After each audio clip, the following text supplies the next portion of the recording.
on the table of the Senate today,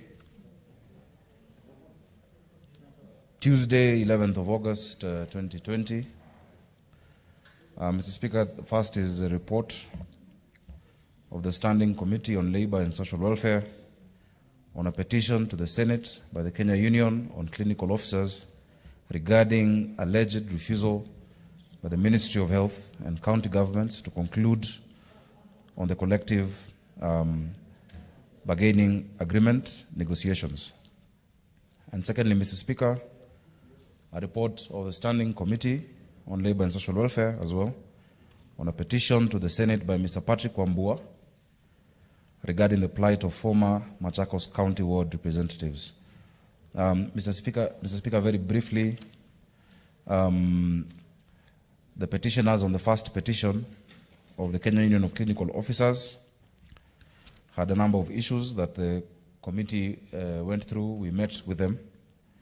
And if you grant me leave, I can go through them in 2 minutes, Mr. Speaker, as is the procedure. That's okay. Thank you, Mr. Speaker.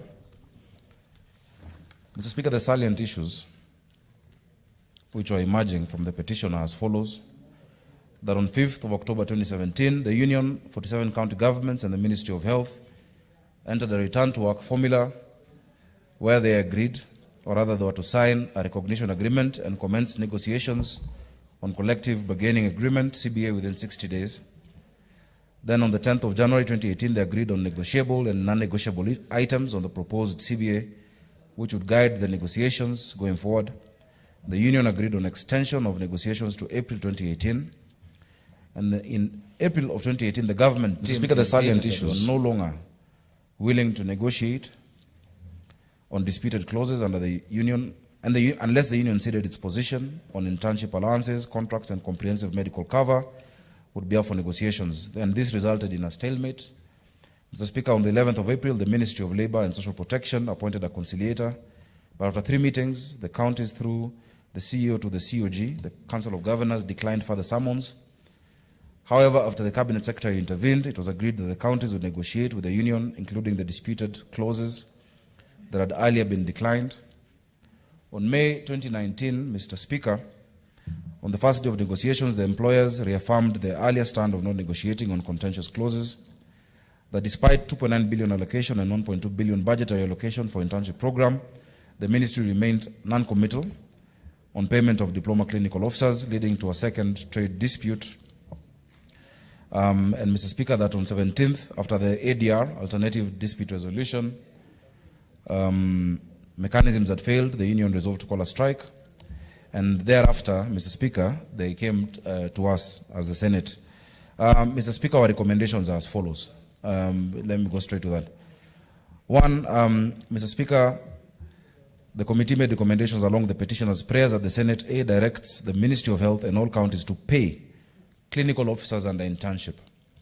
The Ministry of Health in the submission stated it had gotten approvals to pay the clinical officer interns, diploma holders a stipend of 15,000, and the Union confirmed that after this intervention by this House, they are now being paid. The second issue, Mr. Speaker, was to ensure that the Ministry of Health and all counties conclude the CBA agreement negotiations with Kenya Union of Clinical Officers, and that the negotiations be registered and implemented. And to give us timelines, Mr. Speaker, all parties concerned were part of the process of conciliation being spearheaded by the ministry, and we recommended that the conciliator be appointed, hastens the process and resolves the remaining 20%. That is what is left, which is still in contention, within the next 2 months.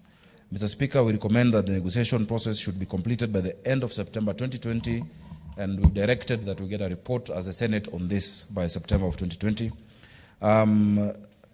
Thirdly, on the issue of the Ministry of Health implementing the return to work formula of 5th October 2017, including matters on promotion and redesignation of clinical officers, the ministry confirmed in the submission that this was being worked on and they had already received approvals from the National Treasury on funds to implement the promotion and redesignation. The committee has recommended that the county governments factor these promotions and redesignations in the current and supplementary budgets to allow for implementation. And finally, Mr. Speaker, the issue of compelling the Ministry of Health to rectify the clinical officers reviewed scheme of service 2018 as was agreed on 5th October 2017. The Ministry of Health schemes of service have been reviewed and had been taken to the Public Service Commission for final approval. We are looking at this and we undertake, Mr. Speaker, as the committee to follow up on the schemes of service with the Ministry of Health and the Public Service Commission within the next 2 weeks. Mr. Speaker, the report has all the minutes of the meetings and all the proceedings, and we want to thank the petitioners for seeing it fit to come to the Senate to get this matter of theirs resolved and addressed.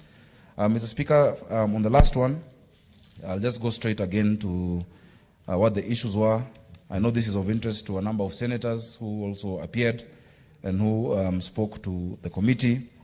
Mr. Speaker, the emerging issues really were that employees of the County Assembly of Machakos with signed contracts that ended in August 2017 following the 2017 elections got an extension of their contracts for 2 months, September and October 2017, through text messaging, Mr. Speaker, on phone communication. Then this was terminated on the 23rd of October through the same mode, through SMS. Upon termination, the petitioners did not receive the full benefits, that is despite engaging the County Assembly Public Service Board, and they also engaged the Labor Relations Court in Machakos on the matter, hence the case is pending. Other efforts had not yielded a favorite outcome. Mr. Speaker, this one, we quickly dealt with it. There was an illegality that we noticed. I will not go through all our observations because that will take time, and members here look very keen on dealing with other issues.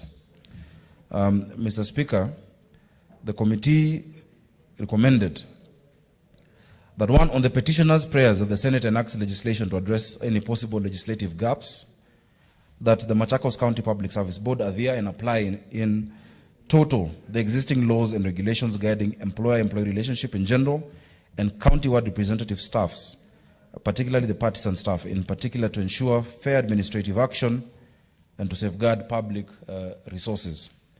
Mr. Speaker, on the second prayer, that the Senate intervenes to ensure the petitioners are duly compensated. Mr. Speaker, sadly, unfortunately, we noted that the aforementioned illegalities outlined in Chapter 3 of the report, any additional compensation to petitioners will result in a further illegality because they're supposed to, the contracts end when the MCAs stop being MCAs. The same way senators, staff, and members of National Assembly. On the prayer that the Senate intervenes, of course, we have embarked on a process, Mr. Speaker. We are looking at each and every county assembly to make sure they're all following the law in respect to compensation of staff, of ward representatives, so that they're not being paid arbitrarily and illegally once the members of county assembly have ceased to hold office. Thank you, Mr. Speaker. Mr. Speaker, the paper is, the petition is on the table of the House for members to scrutinize. Thank you, sir. Okay, the supplementary order paper is now uploaded. You can check it. In the meantime, let me allow Senator Cheriot.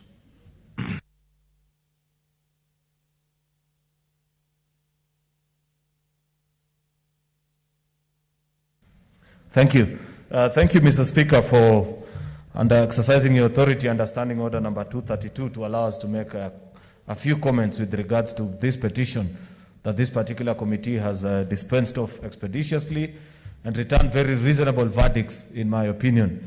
It is my sincere hope, Mr. Speaker, that once the petitioners get to receive copies, because that's what is expected of us as a House, that once they get the copies of the response of the committee to the petition, they shall be able to use the force that is due to them and ensure that all the entities that have been mentioned comply with those requirements. The issues of public health workers in our institutions since devolution and even before it, Mr. Speaker, are very difficult and challenging. Mr. Speaker, this House, if I haven't lost count, has handled close to 10 petitions with regards to how healthcare workers are treated in various county governments. You know, the Kirinyaga issue that was here recently before this particular petition now with Machakos and the rest of the counties. And it's really encouraging. Perhaps had I taken time to present before the committee, and maybe I didn't get Senator Sakaja's presentation quite clearly, is that the answers that the petitioners will get be applied actually in a cross-cutting manner, such that it be the standard across all the 47 counties, that it can be referred to that the Senate has, by way of response to a petition, requested of county governments to ensure that issues of human relations of healthcare workers in this country that is due unto them. I hope this puts this matter to rest, and in the foreseeable future, Mr. Speaker, we shall not be receiving any further requests or challenges in terms of petition on what is happening to our healthcare system. Finally, Mr. Speaker, this is also a challenge to the various county public service boards, because where this problem avails from is actually when county public service board refuses to honor some of these agreements. Agreements when parties are warring. There is nothing as discouraging as when two parties are warring, that is the employer and the employee, and they end up filing, say, an agreement before the county public service board, and the public services board refuse to honor and say, oh, we are not party to such negotiations. Mr. Speaker, such erode the confidence of our healthcare workers. And in future, when there is a dispute, what will be the trust, or what will be the basis that healthcare workers will use to return to work if the agreements that they enter into are not honored? Therefore, Mr. Speaker, I appreciate what this committee has been able to do, and do hope that this is the final time that we get to hear this kind of disputes. Thank you, Mr. Speaker. Senator Khaniri, what's your intervention? Mr. Speaker, mine is a point of order, and rise pursuant to the provisions of our standing orders, in particular standing order number 232, paragraph 2. I'll be seeking your guidance. Mr. Speaker, if I remember very well, we adjourned last week on the motion for the formula for resource allocation.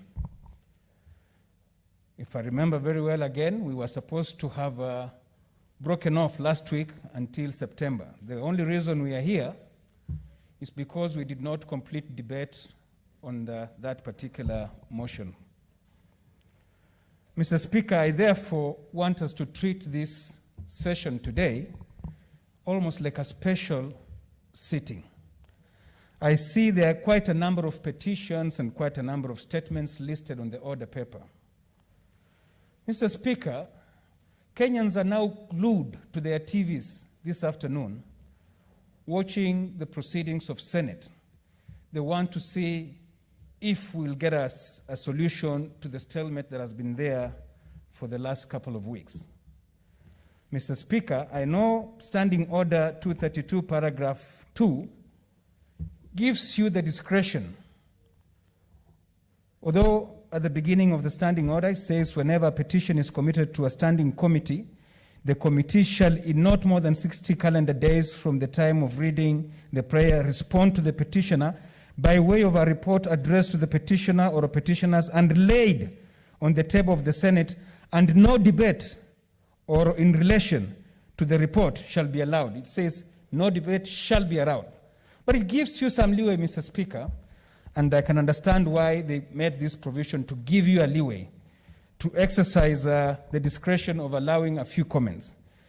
Mr. Speaker, in this particular case, we want you, as you exercise your discretion, have in mind that some of us, all our minds and energies are focused on the formula.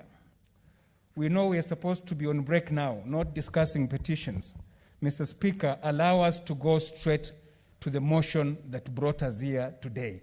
We can do these petitions and statements when we resume. Mr. Speaker, I plead. Okay, maybe I just didn't alert you, but they were still uploading the order, supplementary order paper. So I thought instead of just sitting here and looking at each other, we can allow one petition so that then we proceed. So let's close debate on that. Clerk, let's go to the next orders.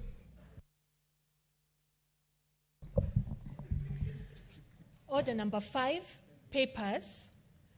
Order number 6, notices of motion. Order number 7, statements. Statements are suspended, deferred to the next sitting. What's your point of order, Senator Faki? I had a condolence statement to make on behalf of a former member of parliament, the late Ramadan Seif Kajembe, who passed on Friday last week.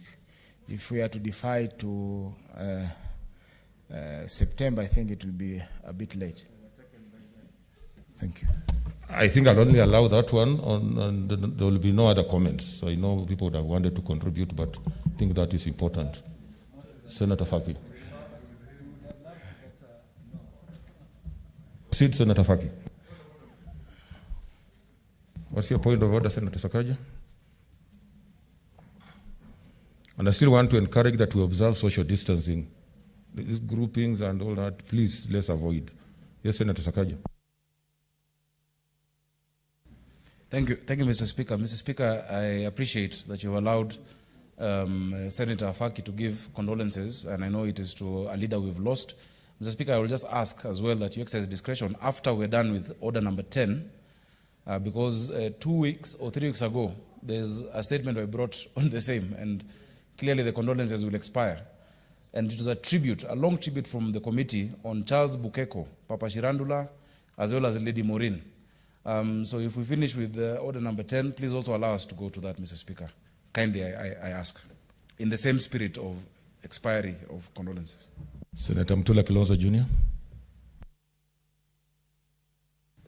Mr. Speaker, thank you. I am of the view that due to the exigencies of time, Mr. Speaker, on our behalf, a formal condolence can be issued by you after the statement by Senator Faki to the family of the late Kajembe, Mr. Speaker, so that you can accommodate the views of other members and other members here who have worked with this good gentleman. Thank you, Speaker.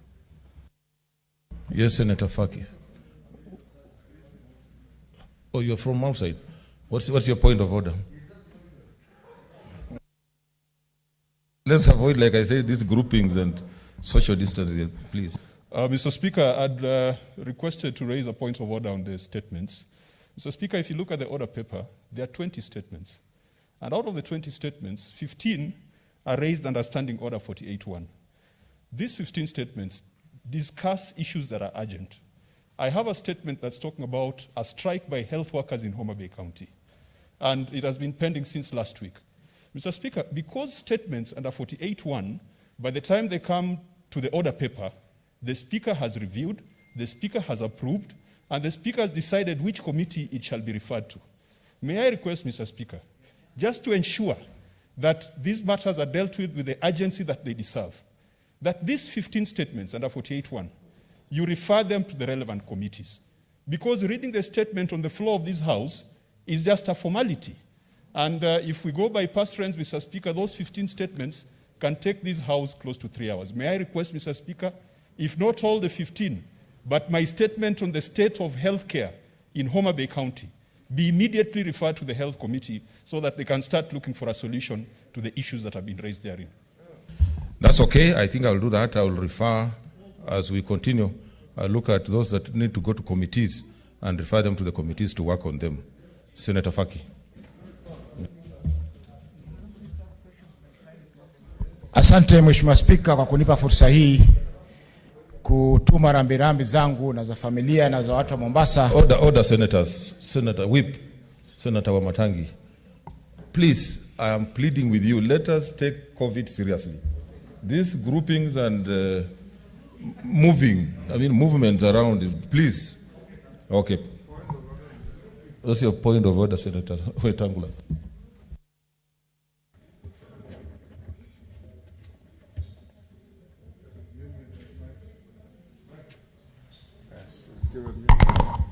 Mr. Speaker, increasingly I've been hearing the chair pleading with members. There's no provision in the standing orders for the Speaker to plead. The Speaker directs, rules, and orders. So if there is any breach of the standing orders, Mr. Speaker, I want to encourage you and urge you to order and direct rather than plead, because every time you plead, people just think it's a child's game. Okay. What's your point of order, Senator Kangata?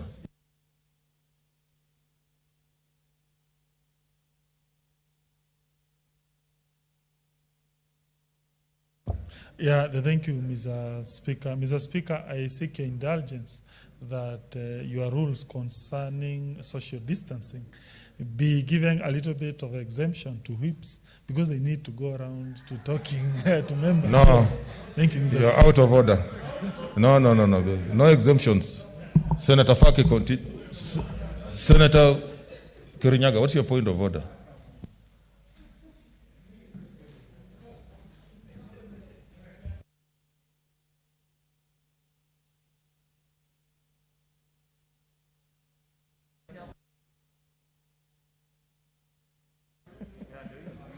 Okay, thank you, Mr. Speaker.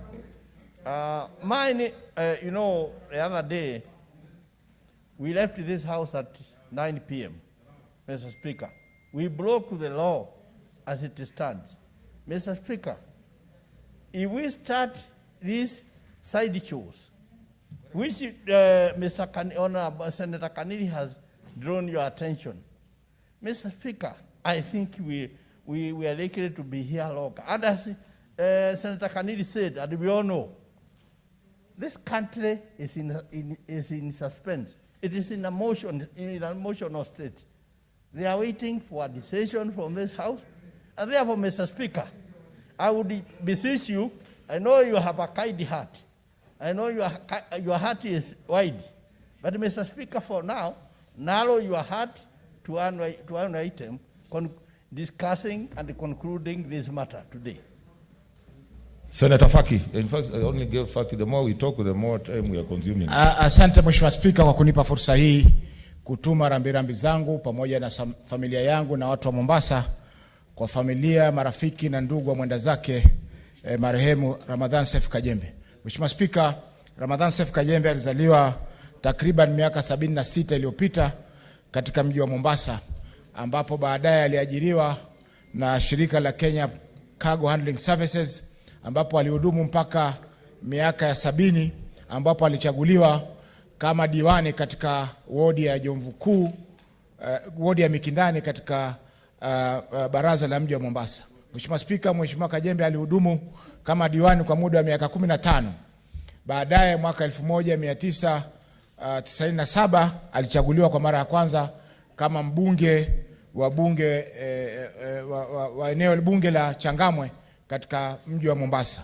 Mheshimiwa Spika, mwenda zake Kajembe alihudumu kama mbunge kwa muda wa miaka 15 pia mpaka mwaka 2013 ambapo alistaafu siasa na akawa anahudumu kama mwenyekiti wa bodi ya halmashauri ya Kenya Ferry Services. Mheshimiwa Spika, Ramadhan Seif Kajembe alikuwa ni mtetezi wa wafanyaji kazi katika bandari ya Mombasa, na vile vile pia alihudumu kama mwenyekiti wa chama cha ODM ambacho ndio chama kinilileta bungeni mwaka 2017. Mheshimiwa Spika, Mheshimiwa Kajembe pia aliweza kuchangia pakubwa maendeleo katika mji wa Mombasa na vile vile katika eneo bunge la Changamwe, ambako amewahi kujenga shule nyingi, na vile vile mpaka sasa ameweza kujenga shule inaitwa Kajembe Secondary School ambao alianzisha mwenyewe binafsi, baadaye ikachukuliwa na CDF ya eneo bunge la Changamwe. Mheshimiwa Spika, marehemu Kajembe alipata ugonjwa wa wiki mbili zilizokwisha, na Ijumaa tarehe 7 mwezi wa 8 mwaka 2020 alipoteza maisha yake jioni wakati alipokuwa anahudumiwa katika Pandya Hospital. Mheshimiwa Spika, Kajembe ameweza kusaidia pakubwa kisiasa kuweza kuwajenga wanasiasa chipukizi wengi, akiwemo Mheshimiwa Badi ambaye anahudumu katika eneo bunge la Jomvu ambako ndiko Mheshimiwa Kajembe asili yake alikotoka. Mheshimiwa Spika, marehemu Kajembe pia aliweza kuchangia pakubwa elimu katika eneo bunge la Changamwe na Mombasa kwa jumla, na vile vile pia alihakikisha kwamba watu wanapata elimu. Na awali nilipokuwa nazungumza na Mheshimiwa Senator Awako, alisema kwamba wakati wanasafiri kutoka Geneva kuja Nairobi alimuonesha ari kubwa ya kutaka kusoma, japokuwa alikuwa tayari ni mbunge na anahudumu katika bunge. Mheshimiwa Kajembe, Mheshimiwa Spika, pia alihudumu kama waziri mdogo katika wizara ya mazingira na mali asili chini ya mwenda zake Michuki, na vile vile pia alikuwa kwa wakati fulani ni mwenyekiti wa kamati ya usalama katika bunge la kitaifa. Mheshimiwa Spika, sisi kama watu wa Mombasa na watu wa Jomvu na vile vile Changamwe kwa jumla, na vile vile pia Seneta Wetangula amenieleza pia kwamba marehemu Kajembe alikuwa mteja wake na alimwakilisha katika kesi ya petition 1993 ambapo Kajembe alikuwa ana challenge ama anapinga uamuzi wa kuchaguliwa marehemu Kiliku kama mbunge wa Changamwe. Katika kesi hiyo, Mheshimiwa Spika, mimi nilikuwa ni mtetezi wa tatu katika kesi hiyo, na namwambia Seneta Wetangula pia kwamba alinidhulumu haki zangu wakati huo. Kwa hiyo Mheshimiwa Spika, tunasema kwamba twaomboleza kifo cha Ramadhan Seif Kajembe kwa sababu ni kiongozi ambaye alikuwa na tajiriba kubwa.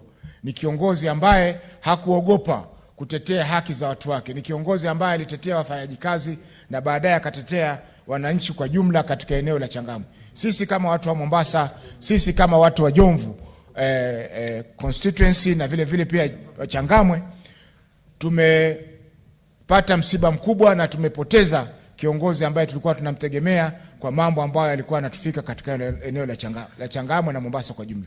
Tuomba Mwenyezi Mungu ailaze roho yake mahala pema peponi. Amin.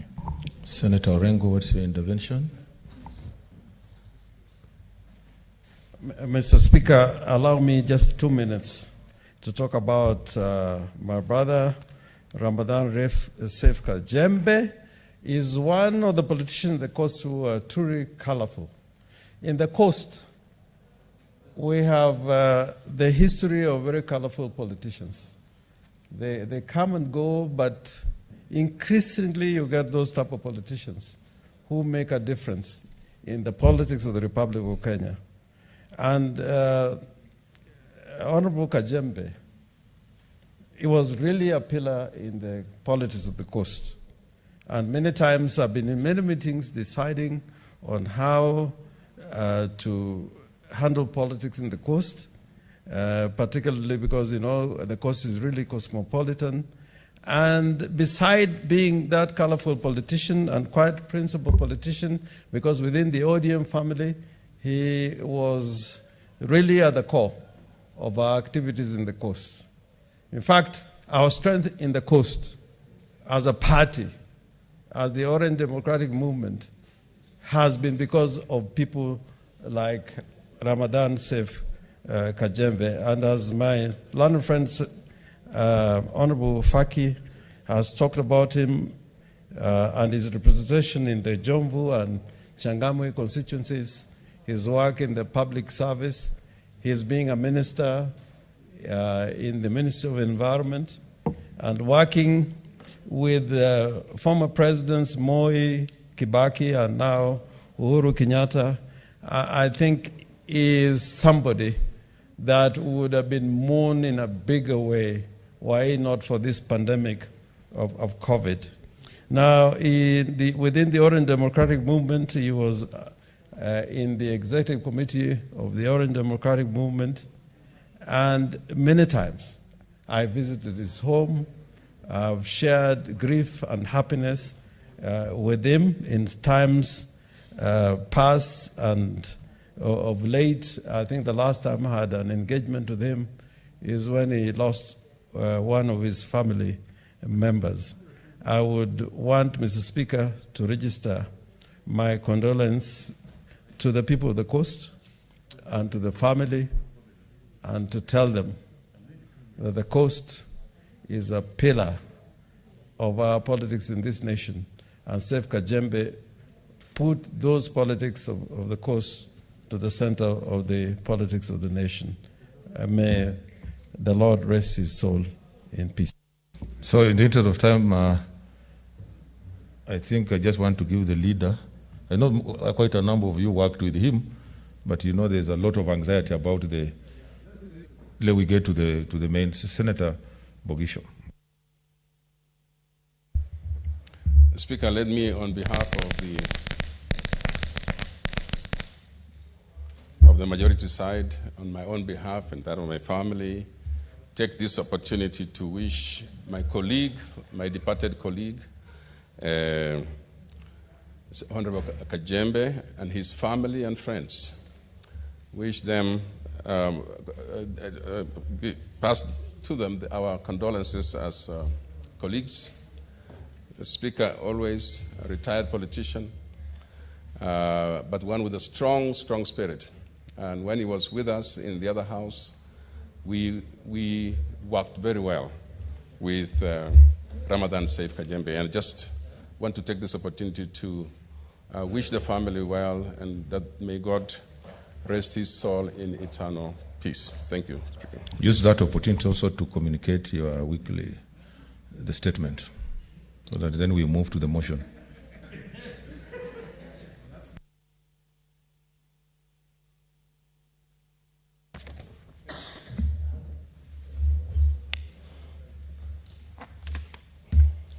Mr. Speaker, pursuant to Standing Order 52.1, I hereby present to the Senate the business of the House for Tuesday, 8th September 2020. 8th September 2020, I'm correct. Pursuant to the Senate calendar passed on the 27th February 2020 as amended by resolution made on the 17th March, 14th April, 2nd June, and 4th August 2020 respectively, the Senate is scheduled to proceed on recess at the rise of the Senate today, 11th August 2020, until Tuesday, 8th September 2020. On Tuesday, 8th September 2020, the Senate Business Committee will meet to schedule the business of the Senate.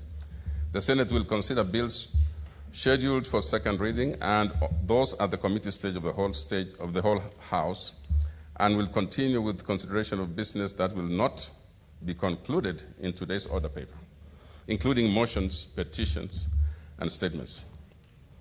The Speaker, sir, a total of 20 bills are still due for second reading, and a further 17 bills are at the committee stage of the committee of the whole stage. Legislative proposals which are under development by individual senators and standing committees will certainly increase the number of bills in the Senate and the workload before us on their publication. The Senate Business Committee will continue to prioritize these bills accordingly, and in this respect, I urge the relevant movers to be available in the Senate when they are scheduled, and the respective standing committees to use the opportunity during the coming recess to conclude considerations of these bills and table reports pursuant to the standing orders. Likewise, I urge standing committees also to conclude consideration of petitions and statements referred to them and table reports pursuant to the standing orders. 35 bills, Mr. Speaker, have been passed by the Senate and referred to the National Assembly for consideration. These bills are still pending in the National Assembly, some of which were passed during the first two sessions of the term of the Senate.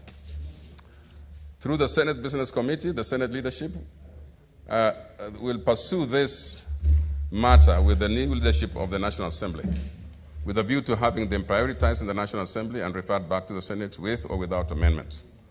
It is important for the Senate to note that of the 25 bills referred to the Senate by the National Assembly, only 9 bills are pending consideration. Finally, Mr. Speaker, as we resume debate on the third basis of revenue allocation among county governments, I continue to urge that we proceed with patience, understanding, and objectivity. A speedy resolution on this matter will then pave way for consideration of the county allocation of revenue bill. Mr. Speaker, I thank you and hereby lay the statement on the table of the House. Thank you. Okay, next order.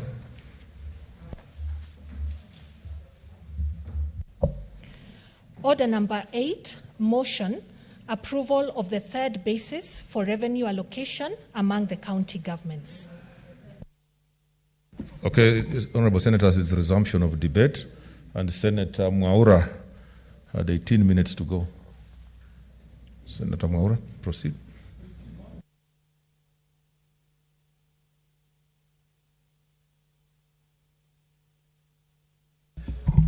What's your point of order, Senator Linturi?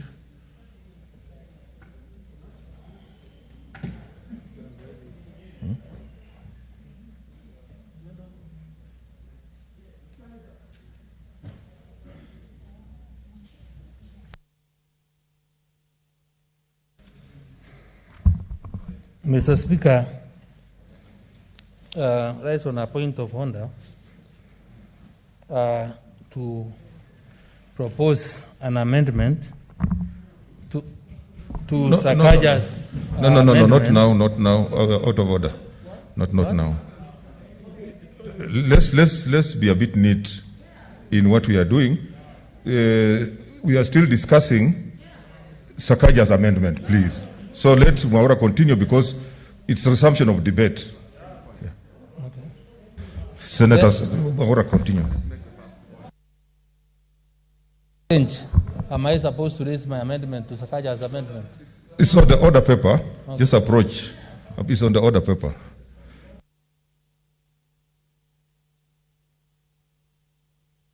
Senator Mwaura. What's your point of order, Senator Cheriot? Thank you, Mr. Speaker. At any point in the rules on procedures of our debate, when a matter is alive before the House, amendments are allowed. I would understand the reason why you'd want us to proceed in that way, but maybe for the comfort of the whole House, it will be good if you gave guidance at what time Senator Linturi will be allowed to move his amendment, especially in light of the fact that his is a further amendment to the proposal by Senator Sakaja, and it appears to be having the consensus of most of the members. Therefore, Mr. Speaker, it will be good if you granted us direction. Sorry, Order, senators. I think for order. Yeah, okay. Order, senators. I want to propose that Senator Mwaura continues. In the meantime, I will give guidance on at what point the amendment will come on. So, Senator Mwaura.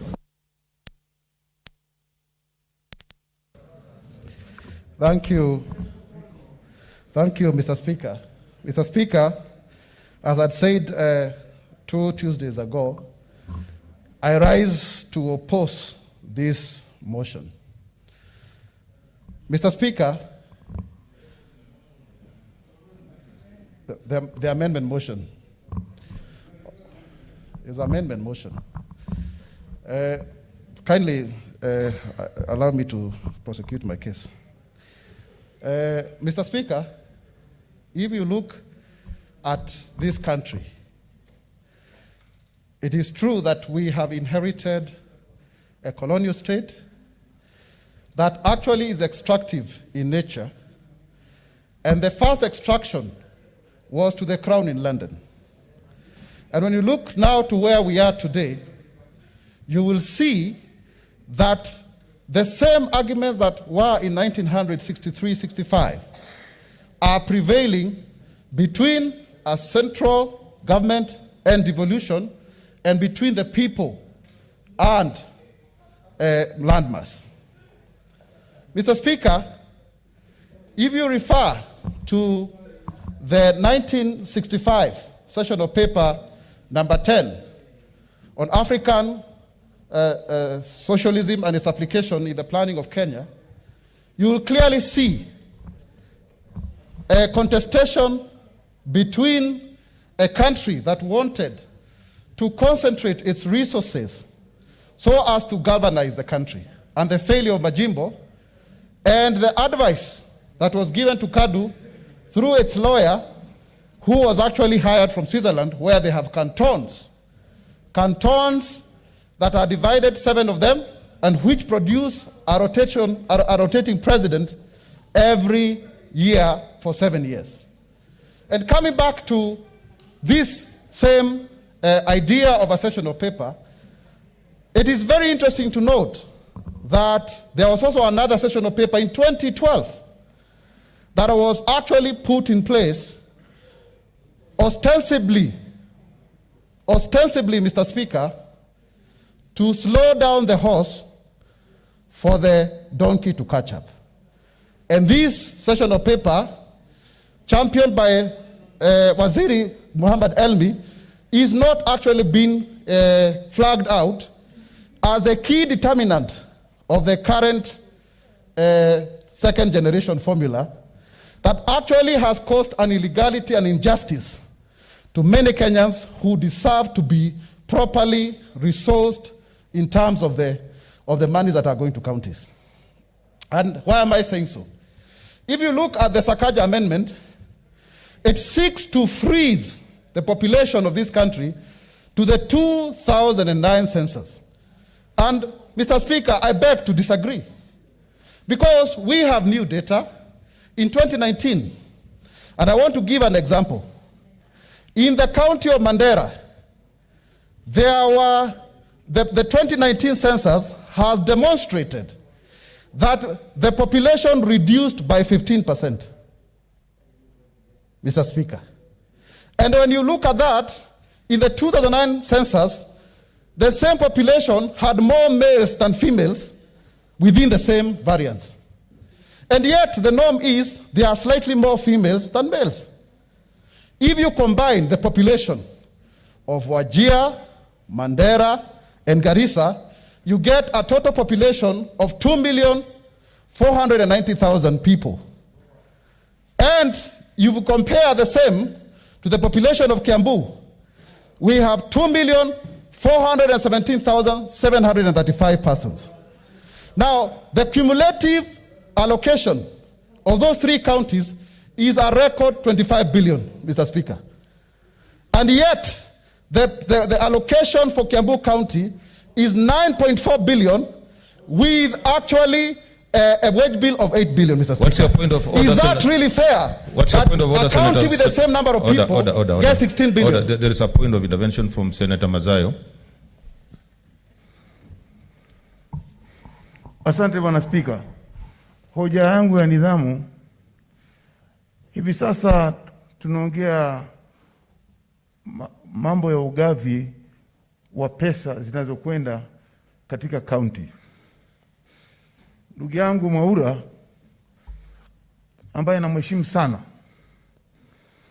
anasema sasa watu wa Mandera waume ni wengi, wanawake kidogo.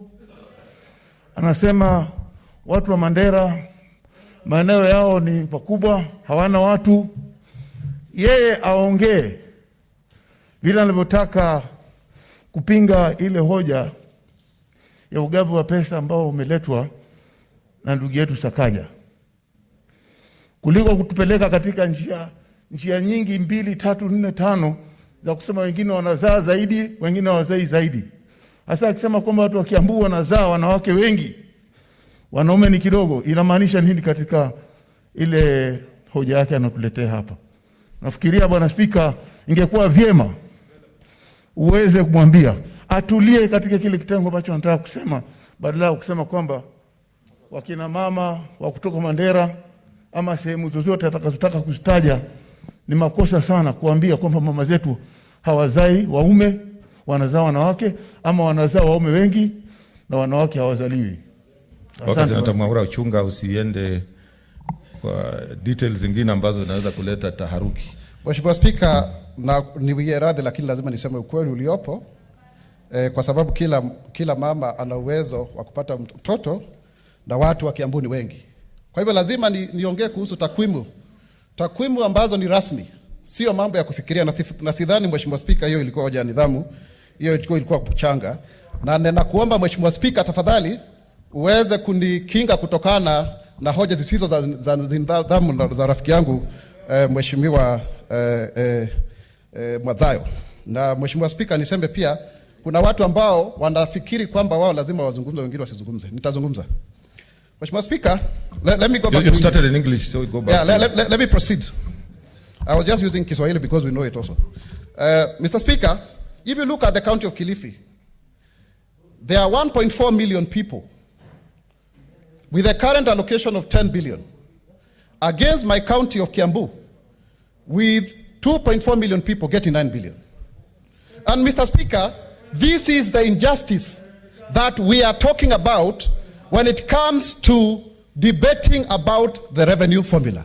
Mr. Speaker, there has been an argument, Mr. Speaker, that the formula so proposed by the committee on which my good brother, Senator Sakaja wants to amend. What's your point of order? Mr. Speaker, sir, I am baffled by your directives in this House. You've directed that we comply with the Ministry of Health guidelines on this COVID pandemic. My dear brother, you can be emotive as you want, but we must protect other people who are here. When you speak without a mask, you're on the dispatch, which is what our dear colleagues from the other chambers will be using, is putting their life at risk. So, Mr. Speaker, sir, I would really plead with you that we focus, and then we remain relevant on the issues. There's no point of being emotive on this matter. Let's follow the Ministry of Health guidelines, and let's not also point at our colleagues from Kilifi when he just spoke, and then our dear brother goes directly. There's no point of trying to antagonize each other. Thank you, Mr. Speaker, sir. Okay, order. I'm directing that if you'll speak without a mask, I'll order you to sit down. I can see a point of order from Senator Mohamud. Mr. Speaker, sir, is my good friend, Senator Maura, in order to be talking about Kiambu, Kilifi, Mandera, while actually he represents special interest. He does not represent Kiambu. Okay, Senator Maura. Thank you very much. Thank you, Mr. Speaker. Mr. Speaker, that is the most frivolous point of statement that has come from my former chairman, because I am in the Kiambu delegation. I am born and bred in Kiambu. I represent the people of Kiambu here. I vote for them many occasions. And even in Kiambu County, Mr. Speaker, there are so many people with disabilities. And so therefore, I will not allow to be pigeonholed because of this debate. Mr. Speaker, let me proceed. Order, senators. Order, senators. Order, senators. I want to ask you, let us debate soberly. Those who watch media saw the Senate being discussed last week about being rowdy and saying we are degenerating. Please, let's not get there. Let us debate soberly. I know this is an emotive matter, but let us maintain our cool. Thank you, Mr. Speaker. Let me proceed. So, as I was saying, it is actually true .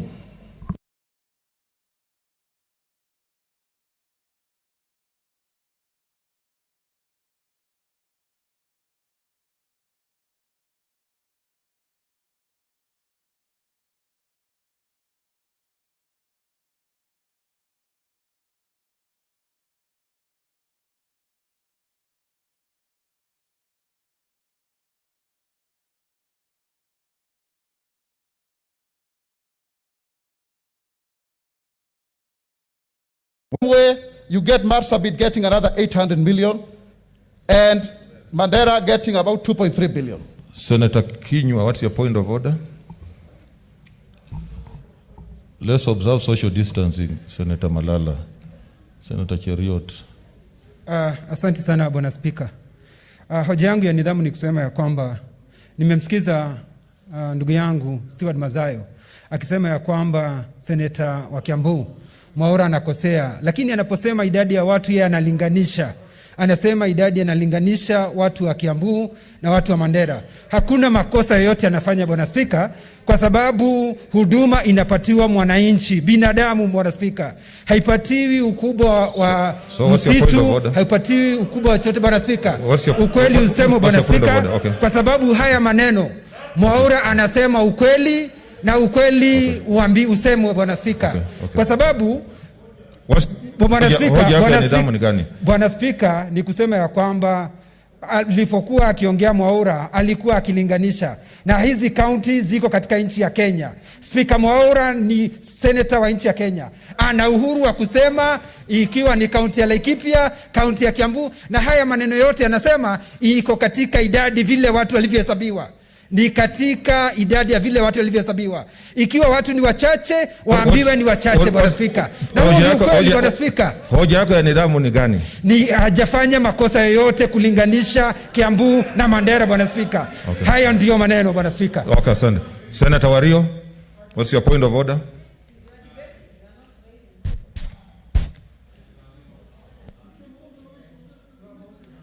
Asante Mheshimiwa Spika kwa kunipatia fursa hii.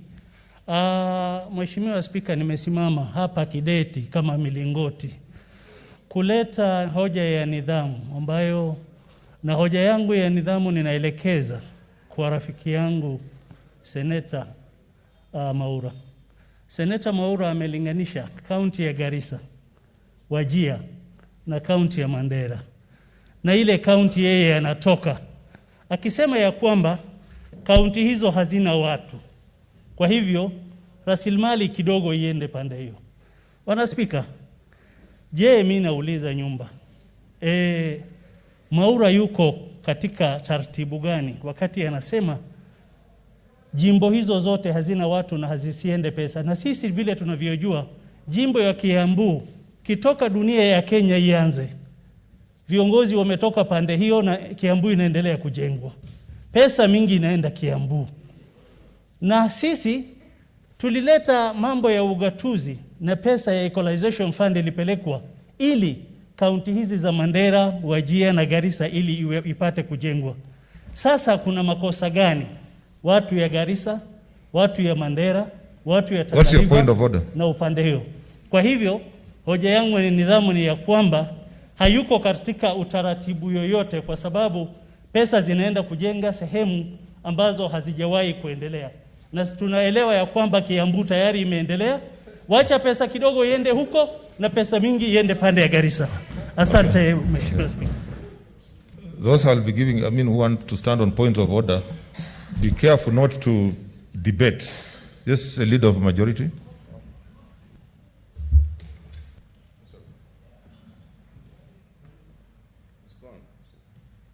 Speaker, just to help up with that matter. Speaker, I think once a point of order goes beyond 1 minute or 2 minutes, it's no longer a point of order. The Speaker, a point of order should be in a question form. Is so and so in order to do such and such? But if it is not there, Mr. Speaker, there's no need for that person to proceed, because we are trying to find out what is out of order in the House.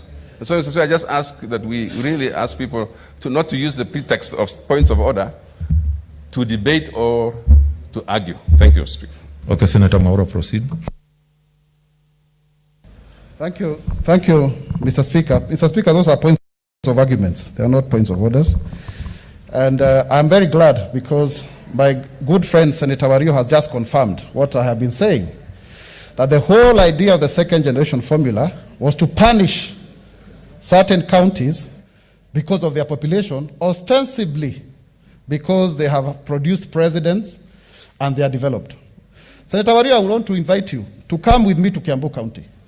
And you see the kind of squalor and poverty where land has been divided to the point that it is not viable anymore.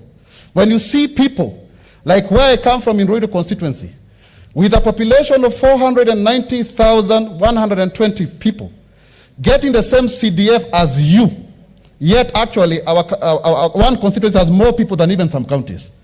So that even when you are getting bursary, you only get 2,000 when your counties are giving over 100,000 or 30,000. This is the inequality that we are talking about. And we cannot engage, Mr. Speaker, in some form of tortuous, convoluted, retributive justice, where you want to cure one form of marginalization by creating another. I don't believe in that Kenya. I believe in a Kenya that is fair, that says, yes, there could be some historical injustices, but they can be cured through the proper operationalization of Article 204 under the Equalization Fund. I believe in a Kenya where there is equality of vote, so that one senator does not represent 2.4 million people and another senator is representing 143,000 people. I believe in a country where everybody has got equal opportunity, and that those who come to equity must come to equity with clean hands, that they may not want to perpetuate the very barriers that kept them at the margins. This formula is not about torturing others because of perceived historical injustice. And let me put it very clearly, Mr. Speaker.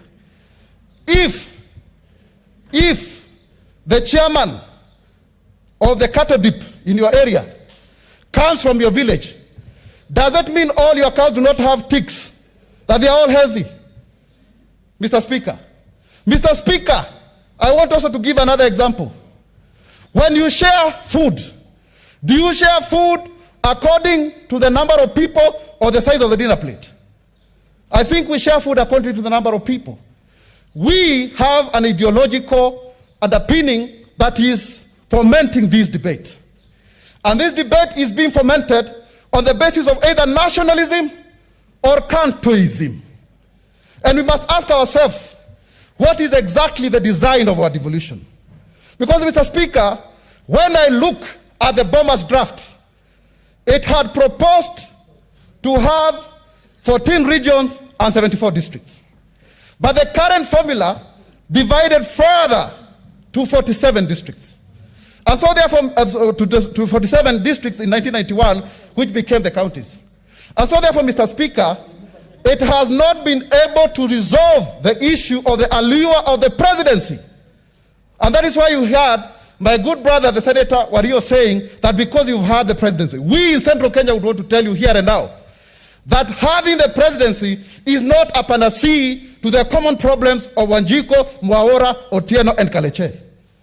That you still need to have a better Kenya, where equal opportunity is not about a tribe, it's about the population.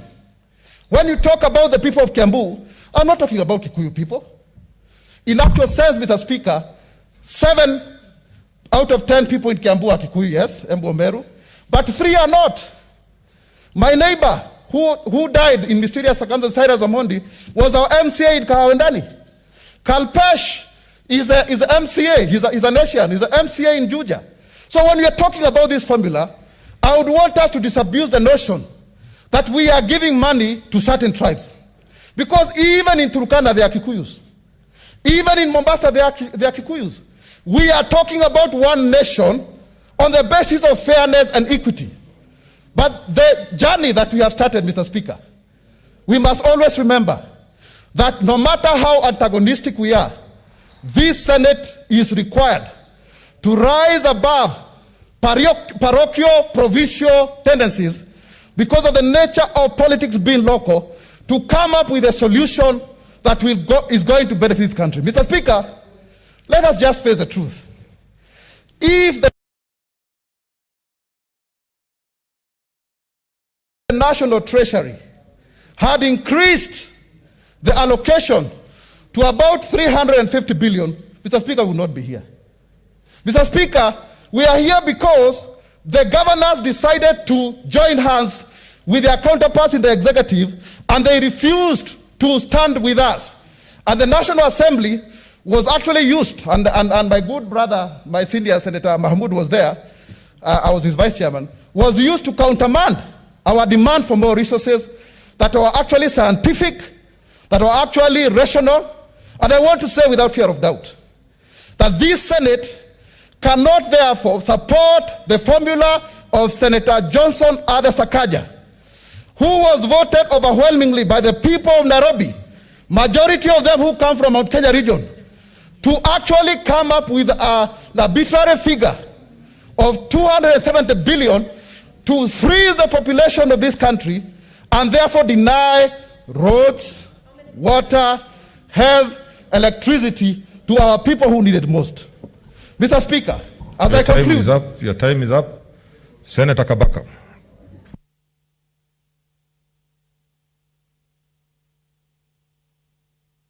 What's your point of order, Senator?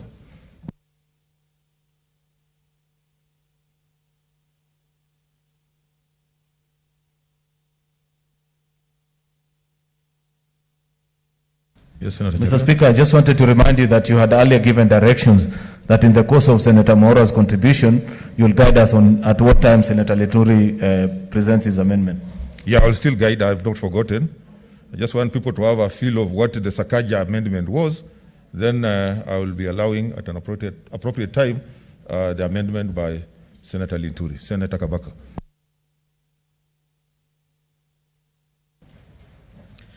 Thank you, Mr. Speaker, for giving me this opportunity also to support Senator Sakaja's amended statement. Mr. Speaker, sir, having said that, you are going to rule maybe after I speak or maybe relative thereafter to Lintuli's amendment, which I've seen, and I won't debate until it is formally introduced. I wish to say that I thank Senator Sakaja, and I pray to God that he protects him as a young man for trying to bring sanity to this country since independence. I don't want to repeat what has been said here, but it's very sad that senators who are entitled to their views and opinion want to mislead the country, that there are certain part of this country which is not needed. We want the government of Kenya this afternoon to come out very clear and loudly to the international communities and tell us which part of Kenya is not needed in Kenya, so that those people can exercise their international law, what we call self-determination. I can see Senator Wako very keen on matters of international law, which is an expert therein. Any Kenyan who is oppressed, or any group of Kenyans or tribes who are oppressed, they have the right to secede. This is not trespassers. These are not the old dark days when anybody who would bring a view to that extent of trying to move like Pwani or Kenya would be threatened with arrest. Those days are gone. I mean, senators, I know we have the role, a global or corporate role of visiting our regions. It is the high time that this Senate have a kind of a program where they would visit those bushy, the so-called bushy, sandy, non-productive areas to see the reality on the ground. People have suffered for many years. Mothers, pregnant mothers, and children walking distance to get their daily endowment. I really thank all the senators in this house, especially the lady senators, for having worked so hard, for having gone to school to the level of the leadership they have here. And yet you are competing with a child from Kiambu or Nyeri or those parts which are well endowed with the natural resources. What am I saying? I'm saying I wish it were possible, and this is a question I'm going to put before I rest. I wish it were possible to exchange the population of Kiambu, for example, which gets a lot of money, with the population of Mandera, so that the people, citizen of Kiambu, goes and live for 1 day, not 2 days, in Mandela, where there is no water, there are no infrastructure. In fact, it's a big shame. Some of these counties are overdeveloped. How many times are they going to do roads after roads? Why can't they be Kenyan, patriotic, and bequeath those funds to areas which have no resources of water, infrastructure, and so forth? It is very sad. What's your point of order, Senator Wamatangi?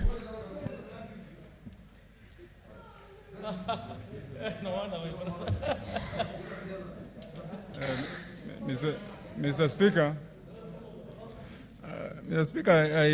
I seek your guidance. Is the senator for Machakos, Senator Kabaka, a renowned lawyer and a very knowledgeable man.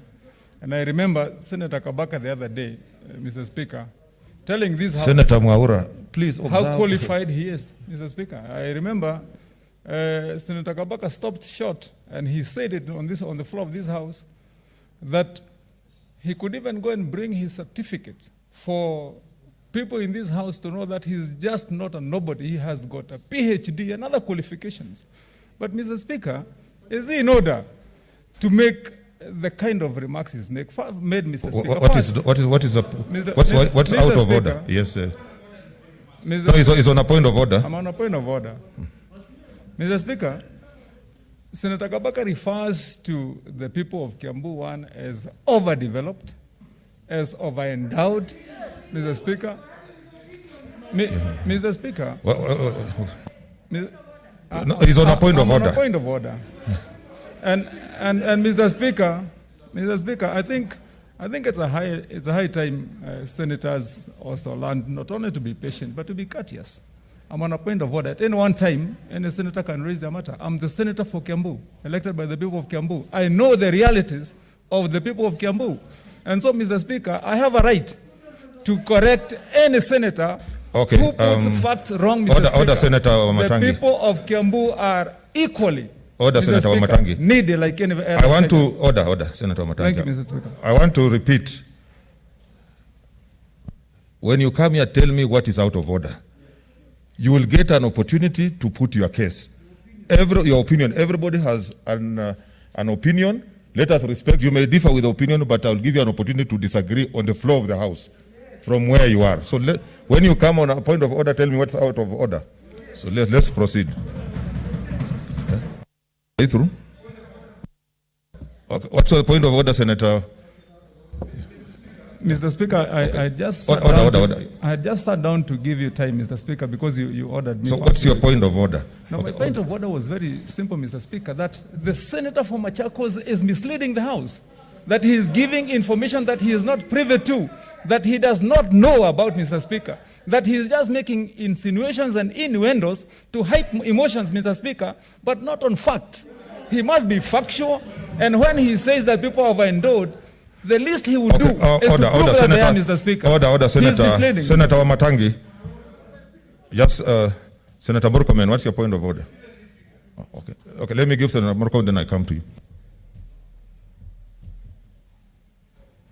Mr. Speaker, I don't know if I'm in order to request you from your chair, Mr. Speaker, to regulate the debate in the House from turning to be a tribal conversation. Mr. Speaker, the rest of the country is watching. We are beginning to talk about our tribes, where our tribes live, what our tribe is getting. And Mr. Speaker, we are contributing to the polarization of the nation.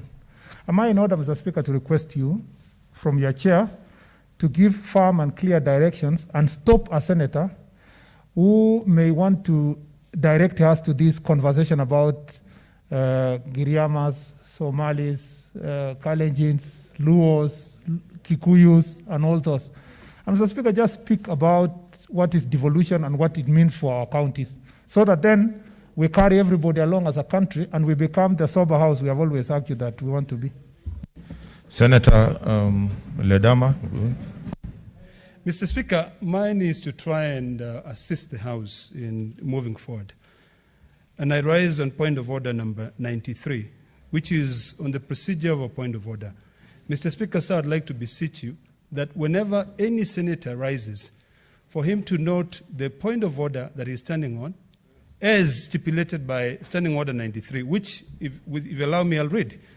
Any senator may raise a point of order at any time during the speech of another senator, stating that the senator raises a point of order and that the senator shall be required to indicate the standing order upon which the point of order is based. So, Mr. Speaker, sir, once we follow that, we'll be able to stop all these shenanigans of interruptions, of gagging people from saying what they want to say. And I think we can be able to conclude the debate today.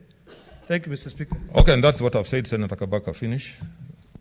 Thank you. Let me finish. I didn't get, Honorable Speaker, where I was out of order. Other than that, I have a lot of papers, academic papers. I have seen no correlation coefficient to that extent.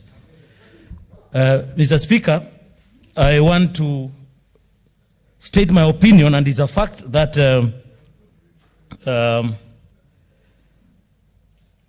Kiambu, anytime, whatever variation or permutations of the formulas which I've seen, all the time it is gaining.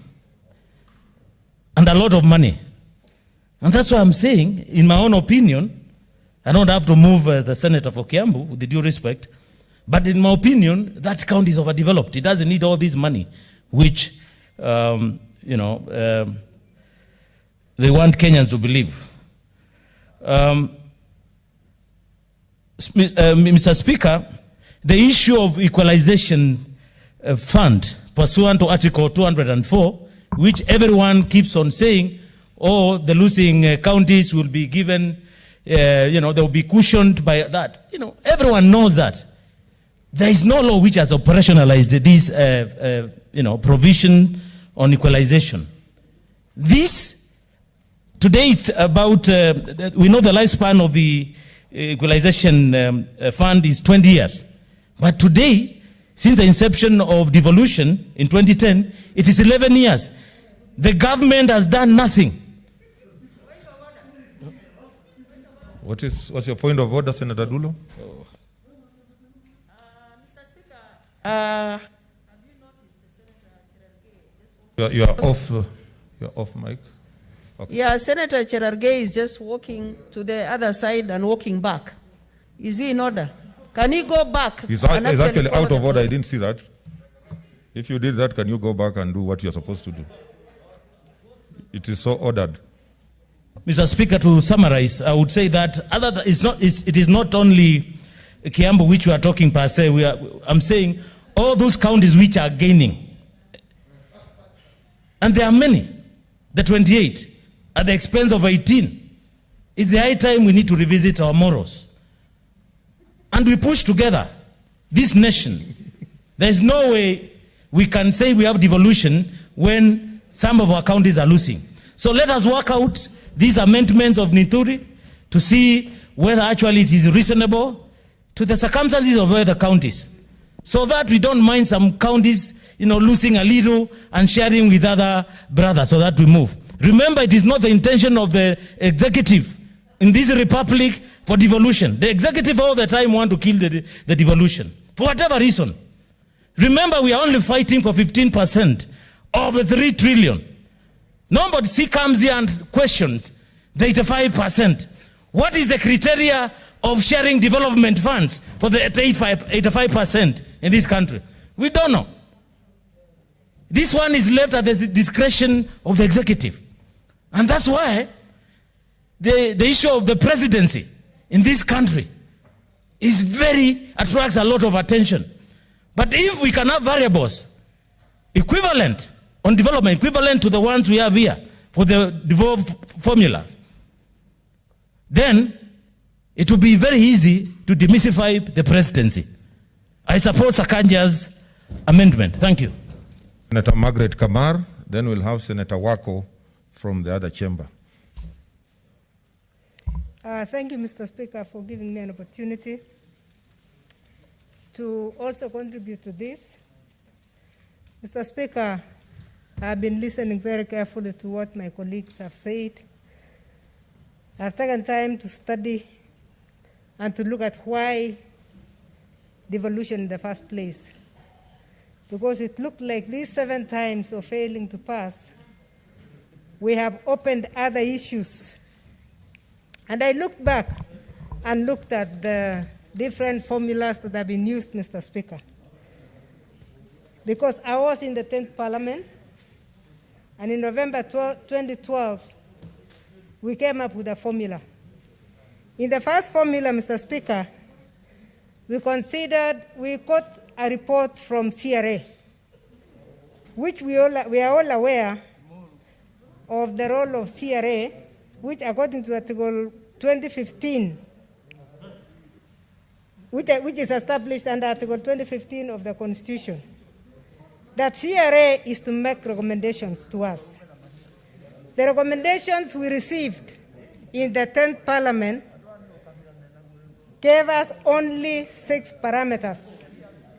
Mr. Speaker, we had a population parameter of 45%, an equalization share of 25%, a poverty gap of a poverty index of 20%, land area was 8%, and the fiscal effort was 2%. What happened thereafter, Mr. Speaker? In 2016, the second formula, which was done by the first Senate, actually that Senate did nothing. What they did was to change only the equal share, increase it by 1. So population remained 45%.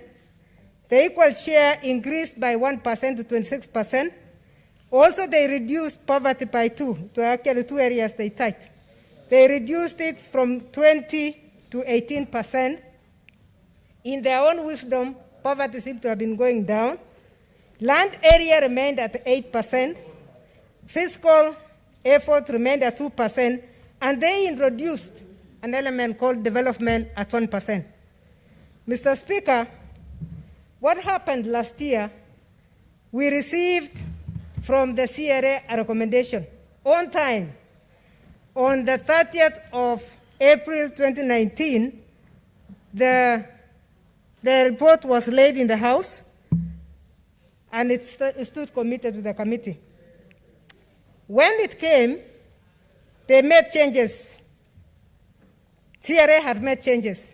And in the changes that CRA brought, they actually crushed population to 18%, so that I keep wondering why we are talking about population when population has actually been reduced by half in the formula that came.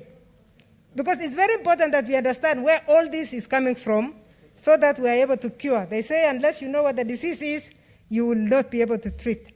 Mr. Speaker, the equal share was reduced from 26 to 20.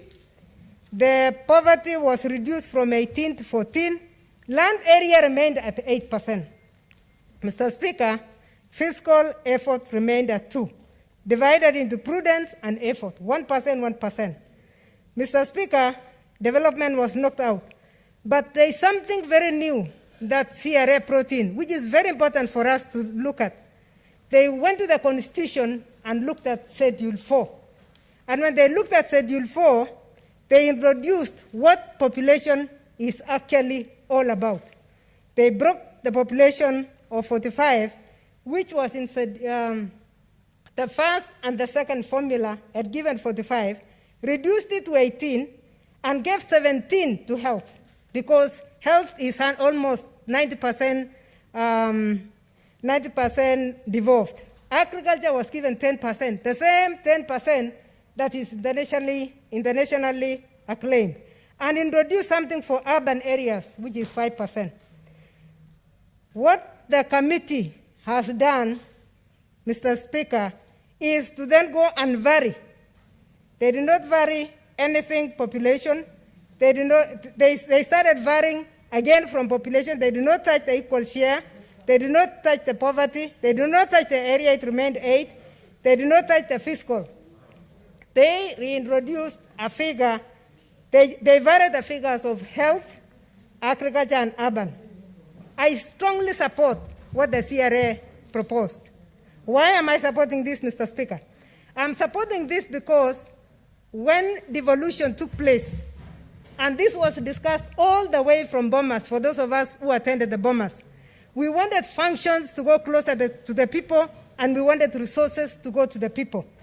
Now, in calling it population of 45, it has blinded all of us so that we are worried about population. What it's actually saying, what CRA actually did, was to break this down and tell us, actually, your functions, the functions that were devolved are this, and your resources, and the resources must follow the functions.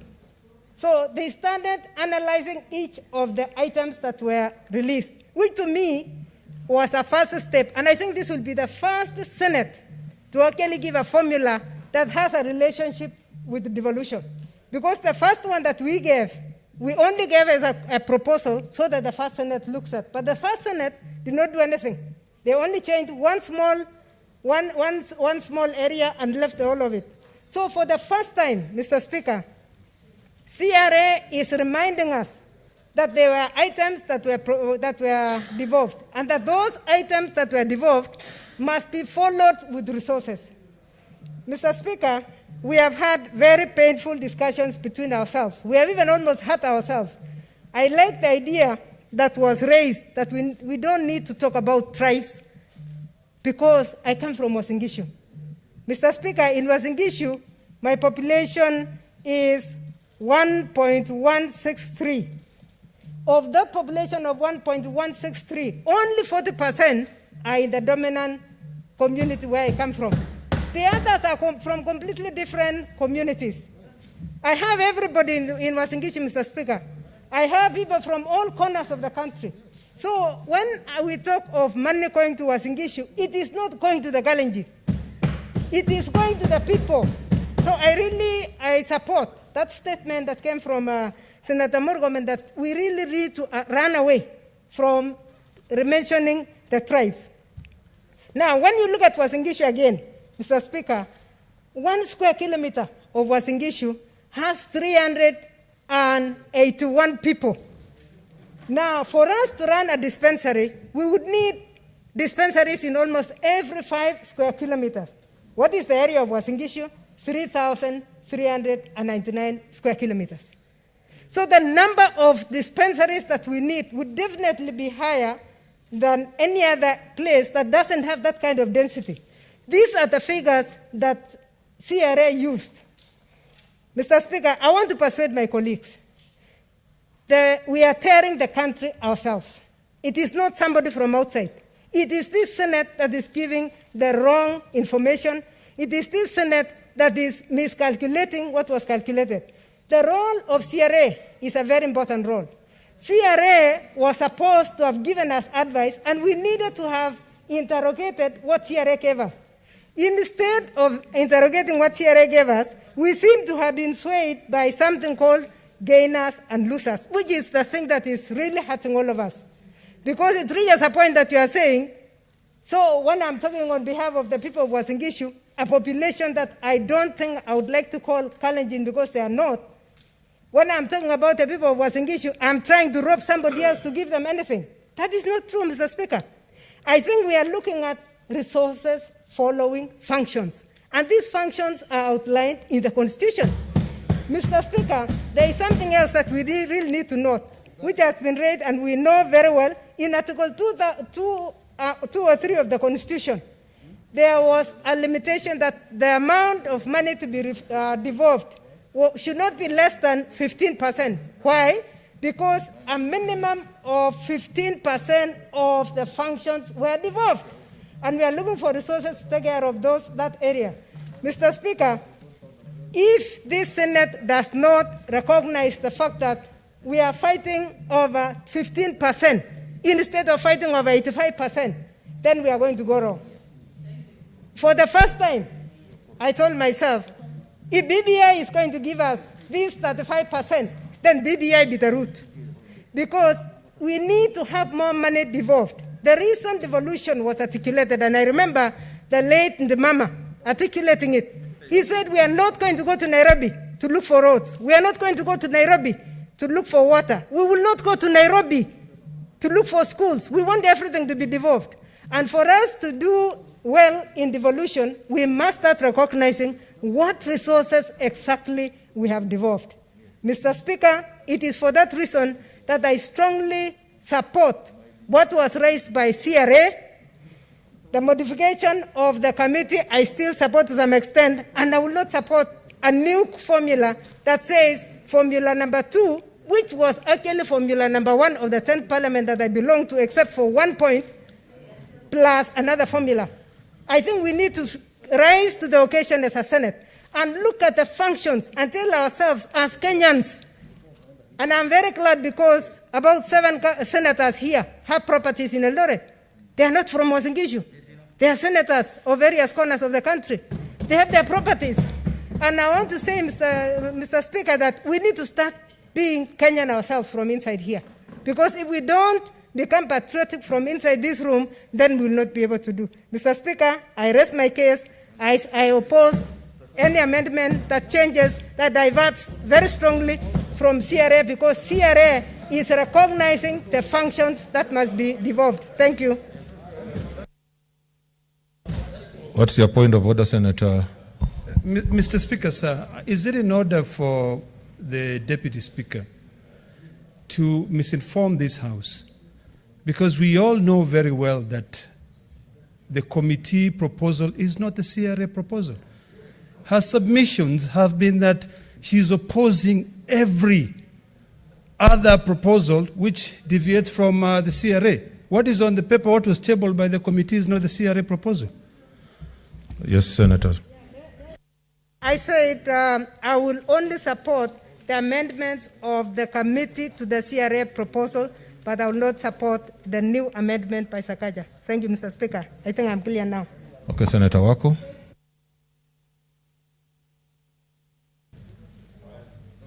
Naomi.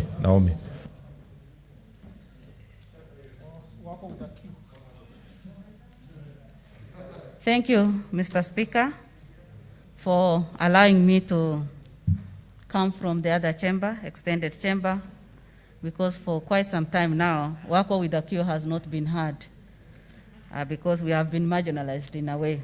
But today you are really taking or putting that into consideration. Mr. Speaker, sir, I stand to support Senator Sakaja's amendment simply because it is the only amendment that I have seen so far that What's your point of order, Senator Cherargei?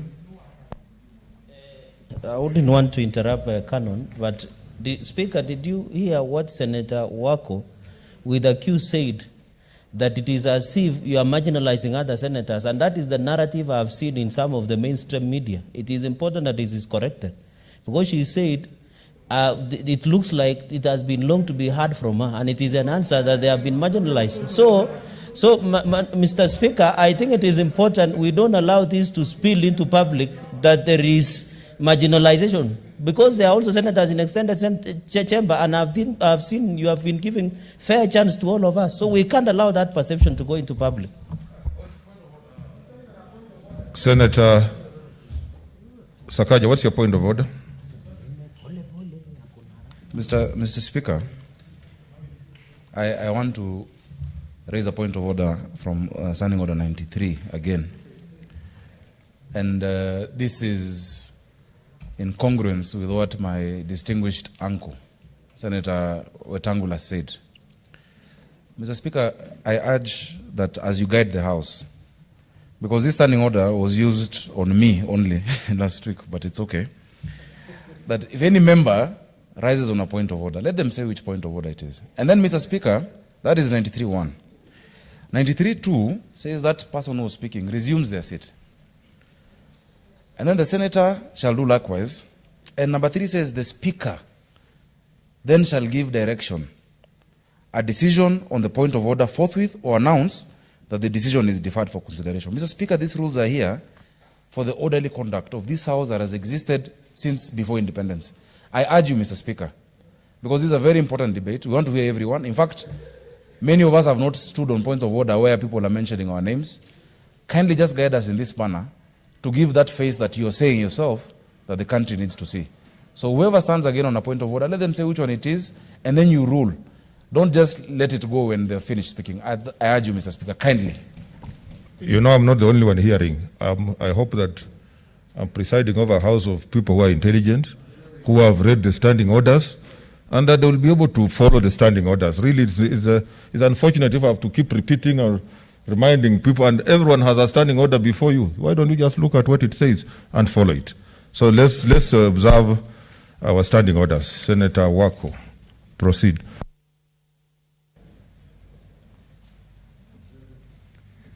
Thank you, Mr. Speaker. As I said, I support Senator Sakaja's amendment simply because it carries the spirit of 2010 Constitution.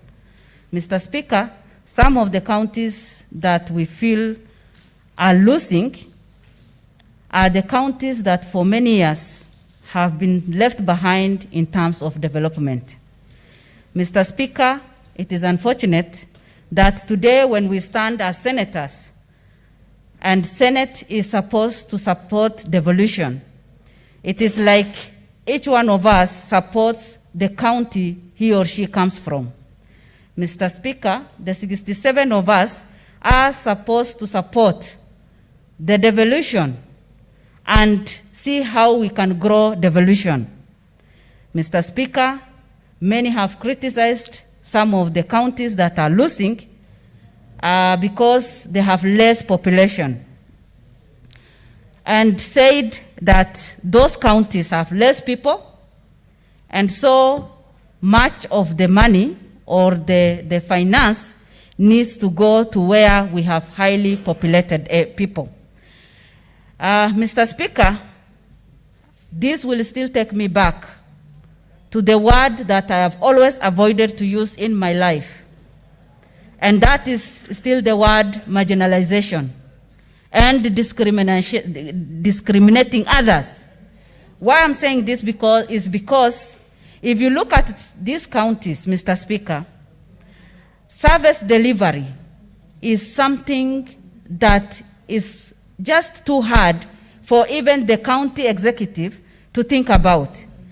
A good example is Marsabit County, where I come from, where... What's your point of order? But you are not on mic. I'm standing on point of order 113, Mr. Speaker. They are running away now, which states that except when passing to and from his or her seat or when speaking, every senator when in the chamber shall be seated. You can see Senator Maura and the whip. They are standing everywhere and moving everywhere, Mr. Speaker. Look, it's not right. That's exactly what I was saying. You know, proceed.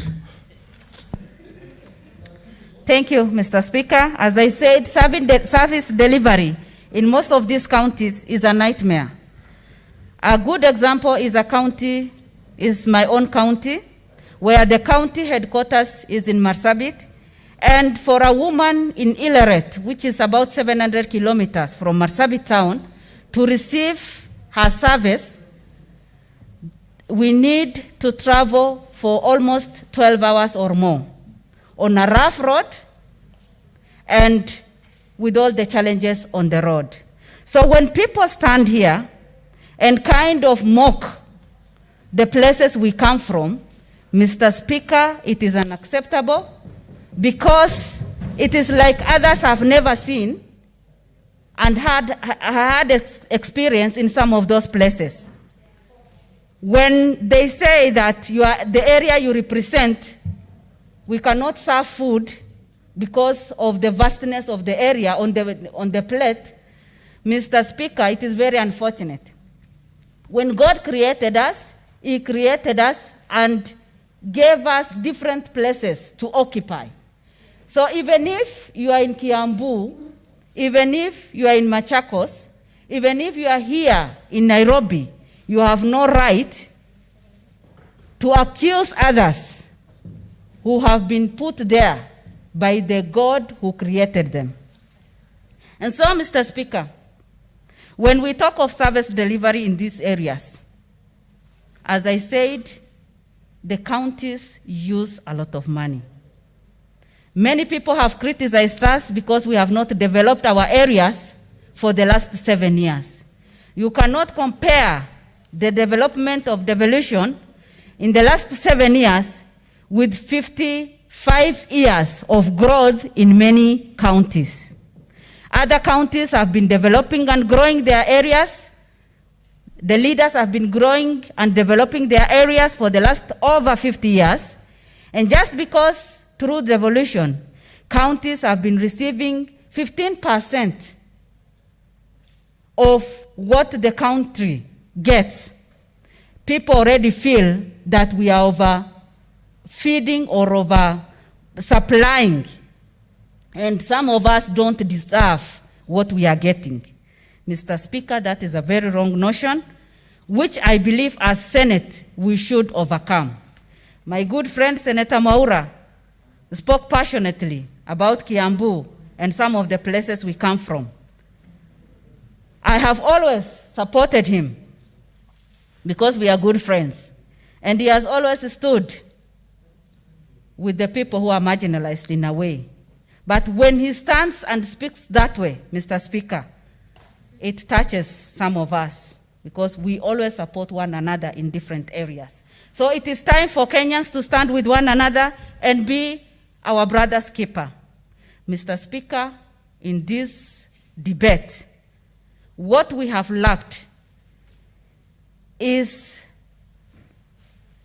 oneness, unity, because everybody stands to defend where he comes from. Let us look at every part of this country as one country. We are one people, one nation. That is the spirit we are lacking. That is the spirit we are lacking. What's your point of order, Senator Maura?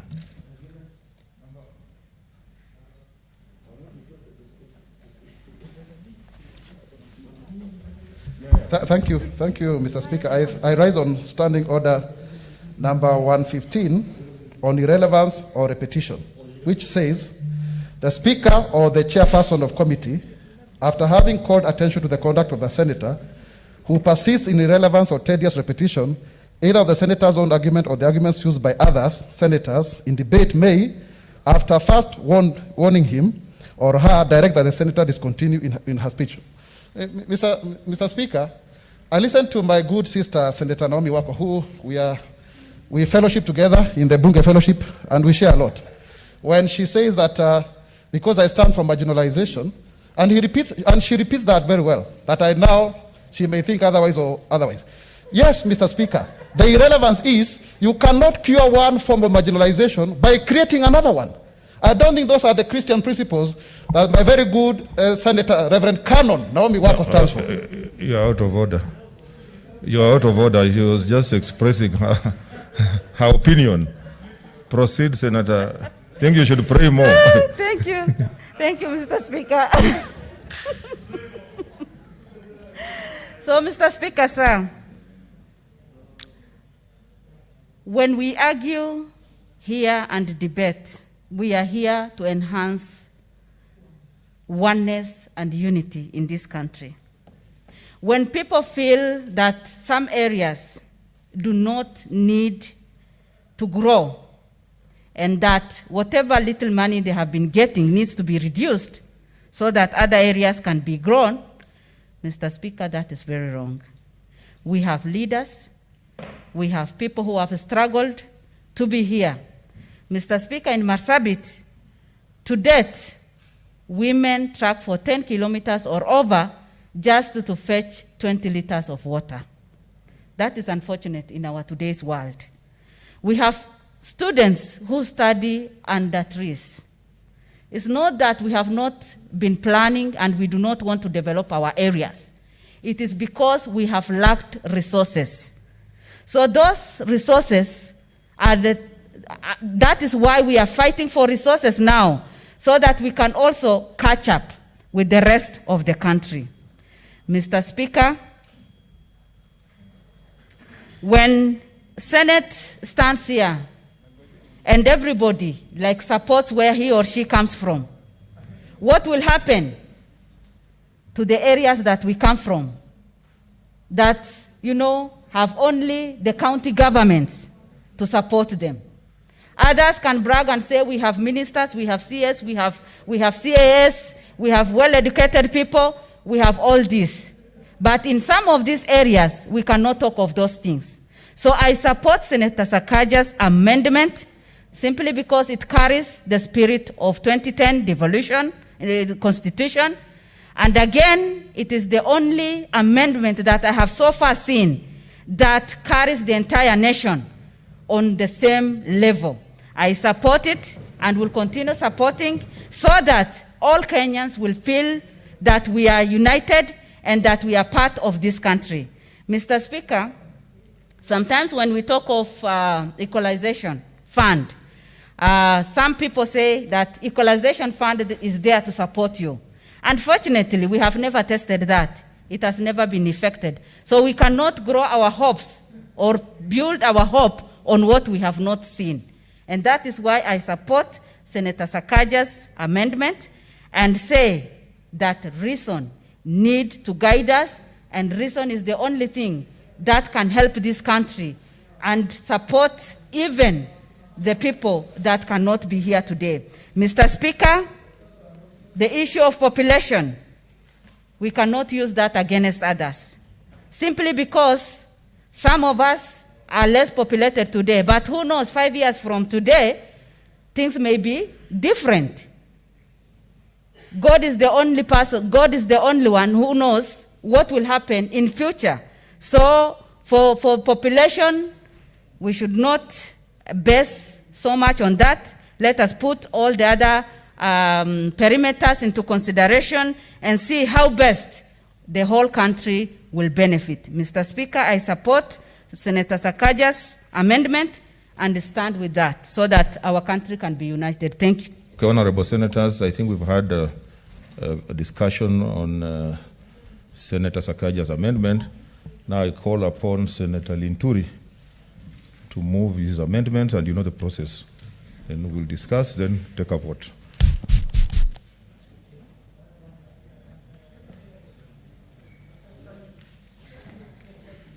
Thank you, Mr. Speaker. Mr. Speaker, I am begged to move an amendment,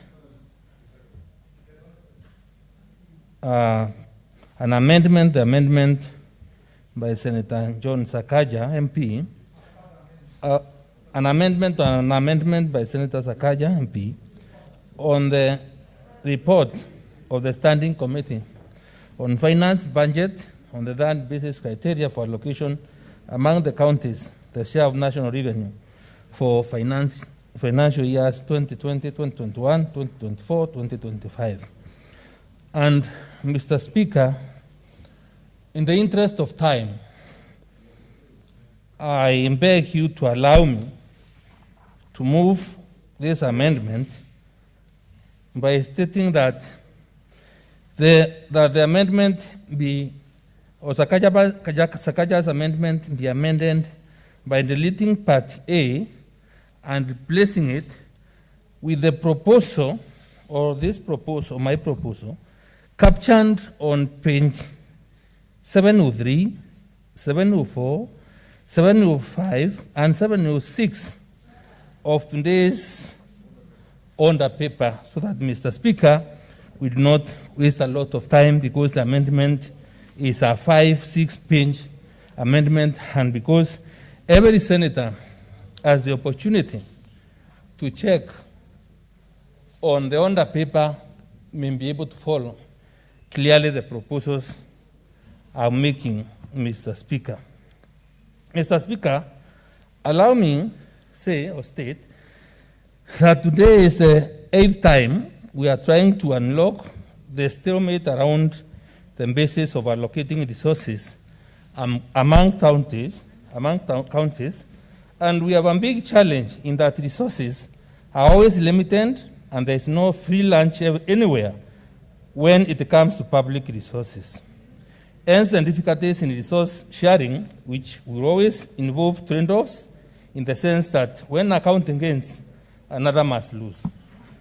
However, honorable senators, allow me to bring a very important aspect in horizontal resource sharing. Global experience indicates that in any resource sharing sphere, there is need to hold harmless. Mr. Speaker, this approach of determining revenue allocation assures the existing level of service delivery is not disrupted. Indeed, there should be no drastic reduction of revenue to the county governments in order to hold them harmless in respect of their mandate to deliver their assigned functions.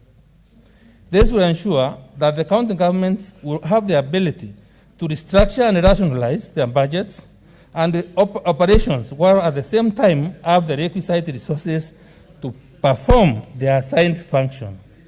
Mr. Speaker, developing a formula for sharing resources must be guided by equity. Equity is not about equal portions for everyone, but getting what you deserve. Mr. Speaker, there is need to remove ambiguity and complexity when developing a formula, and most importantly, there is need to address the political realities of the day. Inasmuch as formulas have the advantage of being transparent and consistent, they can also have disadvantages because they are based on a small set of factors which may not take into consideration all the reasons why counties are different. Mr. Speaker, there has been the notion that there are some disadvantaged counties and they need more funding, while there are some disadvantaged counties and therefore need less revenues. This is not the case because a county may have fairly good roads or access to water, but very, very poor health services. On the debate of one man, one shilling, I want to acknowledge that population and land area are both measures of fiscal need. The more population a county has, the higher the service costs. Equally, counties with larger areas have higher costs occasioned by the vast landmass. In trying to address the county sharing resource stalemate in the country, as well as ensuring that the existing level of service delivery is not disrupted at county levels, Mr. Speaker, is the reason I seek to amend the motion by Senator Sakaja. With my proposal, Mr. Speaker, the loss and gains nearly balance out, since there is no drastic reduction in the county allocation from the baseline of 2019-2020. For instance, the highest loss, which is for Mandera, stands at 245.26 million, while the highest gain for Kiambu County stands at 160.8 million, for illustration. Mr. Speaker, I would like to inform the House that currently there is no provision for the involvement of Senate in evaluating the indicators used in the parameters. To avoid the stalemate and divisiveness experienced over the past couple of months, the Senate should be involved on the indicators that are selected when coming up with a formula, and the evaluation of the same should be approved by the Senate to capture the development changes happening in the counties. Mr. Speaker, as I conclude, I want to imagine, Mr. Speaker, that as we sit here as leaders of this country, we must not forget that we all belong to a one indivisible nation called Kenya. And time has come when we must be able to speak as Kenyans, as patriots, just like the fighters for independence, the Mau Maus did, Mr. Speaker.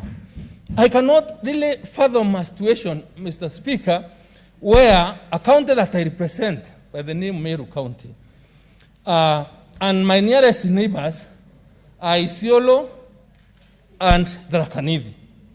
Mr. Speaker, if Tharaka Nithi is not comfortable, if there are no resources in Tharaka Nithi, if there are no resources in Isiolo, one thing I must always remember in my mind, that I have people from Meru living in Isiolo, people in Meru living in Tharaka Nithi. And even with all the money that I may get, Mr. Speaker, it means that all the proliferation of people moving to Meru County to get medical services, as an example, in our level 5 hospital, will continually increase because such facilities will not be found in Tharaka Nithi or in Isiolo just because we were not able to agree we are not able to agree by seeding some ground for them to have adequate or maintain them at a situation, at a place where they can be able to support themselves and be able to cater for their own needs. It is on this basis, Mr. Speaker, that made me think twice. And when I remember the pain that I also one time, as a legislator in this country, because I remember very well, vividly, what happened in 2008, in January, immediately after the post-election violence, when we had to sit very late in the night, Mr. Speaker, to prepare an accord to accommodate the opposition or people that had lost in an election that time, for us to bring Kenya together so that there would be no more fighting, so that there would be sobriety in Kenya, that we had to do it for the greater interest of a country. Similarly, Mr. Speaker, I feel that those members or counties that by application of this formula, if my respective senators agree to bring it on board, must be willing to give something small to their own brothers. The others that were losing or may have lost so much must also be willing to cede ground so that we have a compromise, Mr. Speaker. It is on this basis, Mr. Speaker, that I plead with the House that today, let us rise to the occasion.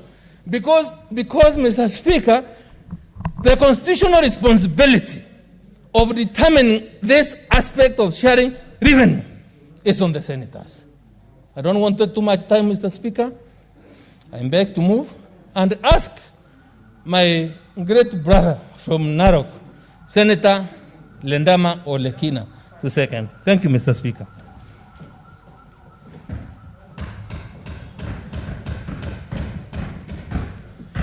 Mr. Speaker, sir, I thank you.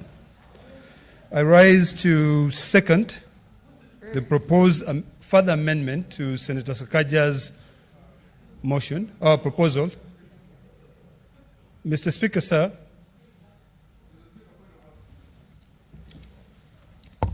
So what's your point of order?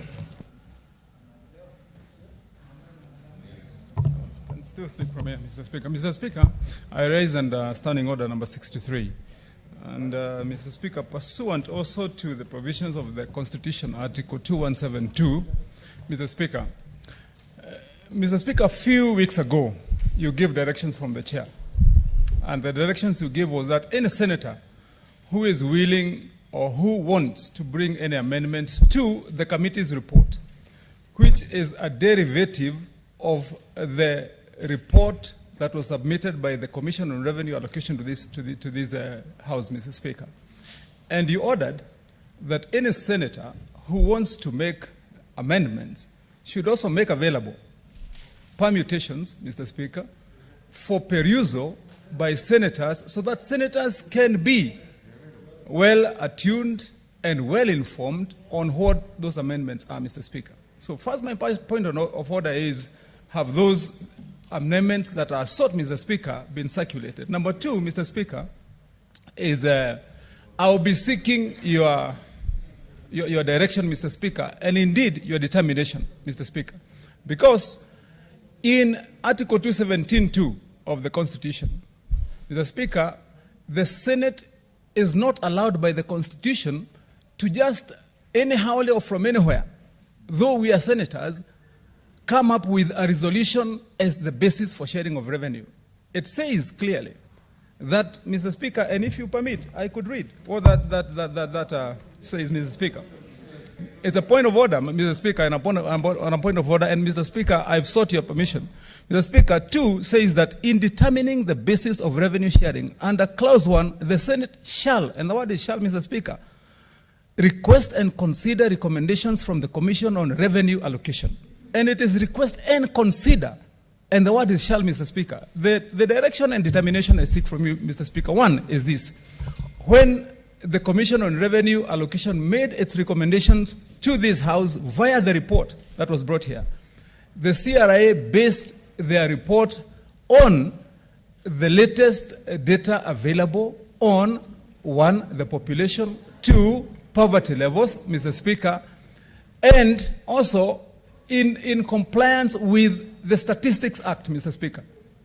And the direction I seek from you then, Mr. Speaker, is this. Those permutations that have been brought to this House and the amendments under Standing Order 63, Mr. Speaker, have you determined or would you direct the House if those amendments should comply with that requirement that the data used to play the different permutations must be what the CRA has done? It has got to be the latest data available and usable by government in compliance with the Statistics Act, Mr. Speaker. And so, Mr. Speaker, if Mr. Speaker, we are going to be admitting any amendments, I would seek your direction that would allow or then disallow that to the inconsistency of the Constitution, then any senator can bring any permutation using any data or any information other than the government's own and the members of the public's own data that's available, Mr. Speaker. And that is the latest 2019, Mr. Speaker, population and the 2016 poverty levels, Mr. Speaker, data. That is the clarification I seek from you, Mr. Speaker, whether those permutations should be in compliance with the law, with the Constitution, or they should be non-compliant with the law, Mr. Speaker. Order, members. Before the amendment was brought, it was brought to my office. It was taken to House Business Committee, who approved them, and that means that they went through the procedure that we are talking about. And it also went through the Parliamentary Budget Office.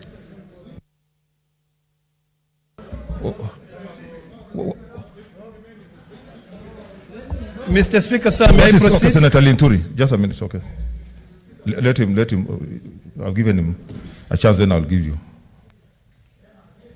Mr. Speaker, with a lot of respect to my chair, rules, Senator Wamatangi.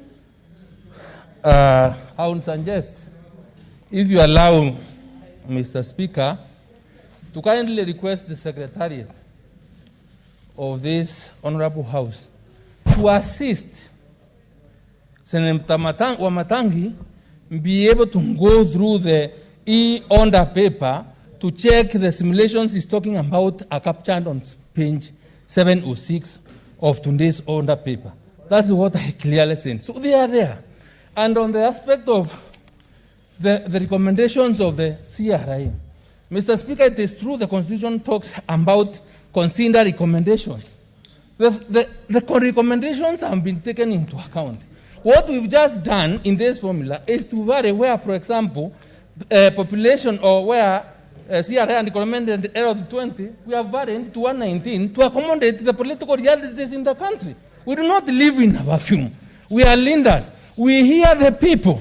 And that is why this important house, or the House of Representatives of the people, owns the sovereign will and the power of the people, and that we must exercise this for their own good. Thank you, Mr. Speaker. Senator Mohamud, just a minute. Yeah. Mr. Speaker, sir, you have ruled, but my good friend Wamatangi referred to Article 217.2. In fact, in Article 96.3 and 217.2, the word is Senate determines. Senate determines the allocation between counties. Mr. Speaker, sir, I happen to have chaired that committee that time. The proposals that came from CRA was subjected to public participation, and we did all through. Where we are now, we are at the Senate determining the basis of allocation between two counties. I will beg my friends not to delay us and take us back. I thank you.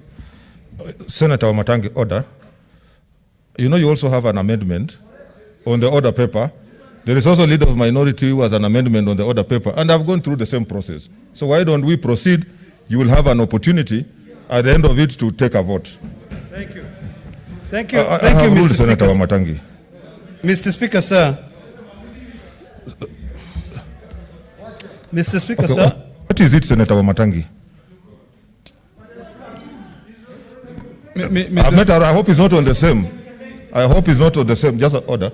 I hope it's not on the same what I've already given a ruling, Senator Wamatangi. Mr. Speaker, with tremendous respect, and you have said to all the senators, Mr. Speaker, a few minutes ago you said every senator given permission by yourself has a right to speak. There is absolutely no reason why Senator Murkomen and others should be mobbing while you have given me the opportunity to stand. Mr. Speaker, all I sought, Mr. Speaker, with your permission, is simple. Because it is your rule, and was your ruling that you said that senators must provide simulations in advance. Mr. Speaker, the only thing I sought from you, because we are required to do our simulations around what the CRA has made, Mr. Speaker, the question, Mr. Speaker, I've posed to you is very simple, Mr. Speaker. If a senator, Mr. Speaker, then just gets any figures from anywhere, Mr. Speaker, are those allowed to be permutations, Mr. Speaker, or should we be in compliance with the law? Otherwise, Mr. Speaker, we shall be coming up with permutations that are illegal, Mr. Order, Speaker. Senator Wamatangi. That are unlawful, Mr. Speaker. Order, Senator Wamatangi, please. I have given a ruling on that. Let us proceed. You will have an opportunity to make a vote on this. Senator Wamatangi. Thank you, Mr. Speaker, sir. May I now proceed to second this further amendment to Senator Sakaja's proposal? Mr. Speaker, sir, as I agreed to second this proposal by my dear friend from the great people of Meru, I did so because I want us to have a way forward. Mr. Speaker, sir, in Senator Sakaja's proposal, we had a formula which was Y = A + B.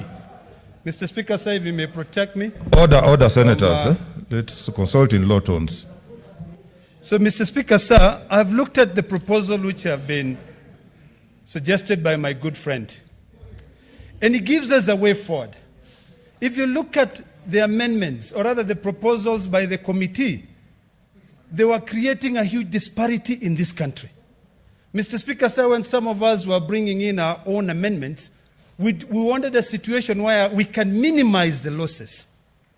What Senator Linturi has done is to try and bring sanity and to ensure that we are one nation. Mr. Speaker, sir, if you compare, and I have a lot of respect for Senator Wamatangi, and I heard him quoting the Constitution and looking at the parameters. What we are doing in this House is that we are taking into consideration the proposals given to us by CRA, and we've made changes to them. Mr. Speaker, sir, go through the parameters, and this is why I feel greatly honored to further second the amendments brought by Senator Linturi, is because they have reduced the disparity. Mr. Speaker, sir, where a county was losing 2 billion, a county is now losing 177 million. This will help that county continue with their services uninterrupted. Mr. Speaker, sir, where Narrow County was losing 853 million, with the proposal brought by my dear brother here, I'm now only losing 130. Mr. Speaker, sir, Article 217 talks of a basis. It doesn't even talk of a formula. It talks of a basis. And that is why we came with the base and say, what Senator Linturi is now proposing is that we have a base of 270 billion, which should be shared with all the counties. And then the different, the 41.6 billion, be applied using the following parameters. Where CRA, or rather where the committee had proposed that we consider the population with 16%, Senator Linturi has maintained that parameter. Where he said health at 20%, Senator Linturi has gone down by 1% to 19%. Mr. Speaker, sir, where it has actually helped us a lot is really squarely on the land parameter, where the committee was bringing it down to 5% and capping it down and also introducing a square root. Senator Linturi has gone further and now said, let us maintain what the CRA recommended. Mr. Speaker, sir, when I hear us talking about the issue of data, statistics, I wonder which country in the whole world that promotes devolution, that reduces a county into a square root, into a circle. Mr. Speaker, sir, that data does not exist. So when my dear friend and colleague talks about data, I think I would be very happy to see a data that is brought into this House that says reduce the size of Narok from a 17,000 square kilometer to 146 square root. Mr. Speaker, sir, this proposal is giving us a way out. One of the reasons why I agreed to support Senator Linturi is because when I looked at the recommendations by CRA, they had a rider. They said government to apply another 15% to cushion counties. That advised my amendments, which are still on the order paper, which I may now consider once we are done with this, took about 10% of that to cushion counties losing. But what Senator Linturi did is that he said, we don't want people to say they are losers and they are winners. Let us use this base of 270 billion and the 46 billion, let us use so that those ones who are gaining so much gain just a little. Those who are losing lose just a little. And Mr. Speaker, sir, those numbers are here. If you look at the county that loses the most is Mandera, which now loses only 245 million shillings. And the county that gains the most is the county of Kiambu, which my dear good friend, Senator Wamatangi, comes from, which now gains 160 million shillings. Mr. Speaker, sir, I've listened to various arguments. I've listened to arguments of population. And it really begs the question. If population equals the amount of revenue that a county generates, why is it that only 5 counties out of the 47 counties only raise revenue above 1 billion shillings? So, Mr. Speaker, sir, this is an issue that we all must be willing to lose some and win some, gain some and lose some. This is the way forward. This is a position for us now to also relax our position. Mr. Speaker, sir, the best option was Sakaja's option, where no county was losing. Every county was gaining. But now when they bring in the other issues of population increase and everything, we said, okay, fair enough. Let's do this. We are willing to recede our ground and say, let us now admit what my dear brother, Senator Linturi, and I thank the people of Meru. And I want to tell the people of Meru that they have a senator, a leader, who clearly reads Article 96 of the Constitution, that is here to protect the interests of counties and their government. Mr. Speaker, sir, I raised issues. When I came into this house, the first thing I said is that this is indeed the House of Union. Because it doesn't matter how many you are. There's only one delegation, one vote. So, Mr. Speaker, sir, what Senator Linturi is doing to this country is giving us a way forward. Because those who are supporting the committee report are doing so not knowing, or rather knowing, that they'll create a huge disparity in this country. What Senator Linturi has done is something honorable. And that is why I stand here today proudly to say that I second his further amendment to our position because it unites this country. A child in Mandera, whose governor has already made a budget to ensure that the child in the farthest part of Senator Rengo, Mandera... what's your intervention? Is it now? Okay, I can see you. Of order after he finishes. Okay. I don't want to interfere. Yes, Mr. Speaker, sir, a child in Mandera deserves everything that a child in Kiambu has, or an opportunity. It saddens me when I hear debates where people keep on talking about, forgetting about them. If we are indeed genuine, what we should be doing is to make sure that a child in Mandera can be able to say, I have a brother in Meru, I have a brother in Narok. And that brother in Narok or Meru can be able to get access to the same services that I have here. Mr. Speaker, sir, Senator Linturi's proposal, and I want to tell Kenyans this, now softens our ground. Because we were of the opinion that since there's no more revenue being collected because of COVID and other circumstances, which also include corruption, what we can do now is, since we cannot continue getting the same amount of money that we are getting in the last financial year, since that one is making other people think that, no, it's not the way to go, or there are more Kenyans than others, those who are gaining, gain a little. Those who are losing, lose a little.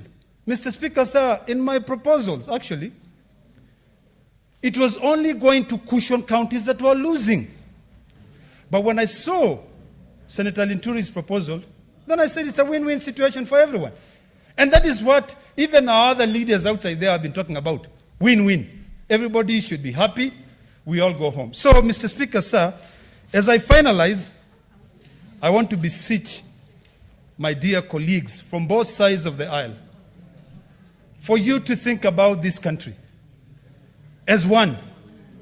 Not as those who have and those who have none, but as a country that can be able to accept that change is the only thing which is constant, and that since we cannot be able to raise more revenue, let us go with this further amendment brought by Senator Linturi, who is from Meru, so that the Marians in Narok, who are doing great business there, can be welcome there. And they cannot be seen as if you guys are coming here to make money from us, but when we generate more revenue, you do not want to support us. So, Mr. Speaker, sir, as I finalize, I really want to remind all Kenyans, and particularly the representatives in this House, that unless we can be sober and agree to respect the doctrine of separation of powers as leaders, we will not be doing anything. It is about time, Mr. Speaker, sir, that this House stands as a Senate of the Republic of Kenya, make decisions which are solely sound and supported by facts. Okay. Mr. Speaker, sir, I second. Senator Rengo, what's your point of order? Sorry. Okay, order, senators. Order. You will have an opportunity. Honorable senators, I now propose the question, which is that the amendment by Senator Johnson Sakaja, MP, to the motion on the report of the Standing Committee on Finance and Budget in the third basis for allocating among the counties the share of national revenue for financial year 2020-2021 to 2024-2025 be amended in the manner proposed by Senator Mithiki Linturi, MP, as appears in the order paper. Senator Orengo. Mr. Speaker, I am grateful for being given this chance. Mr. Speaker, on the floor is the motion by Senator Sakaja to amend the motion coming from the Finance Committee.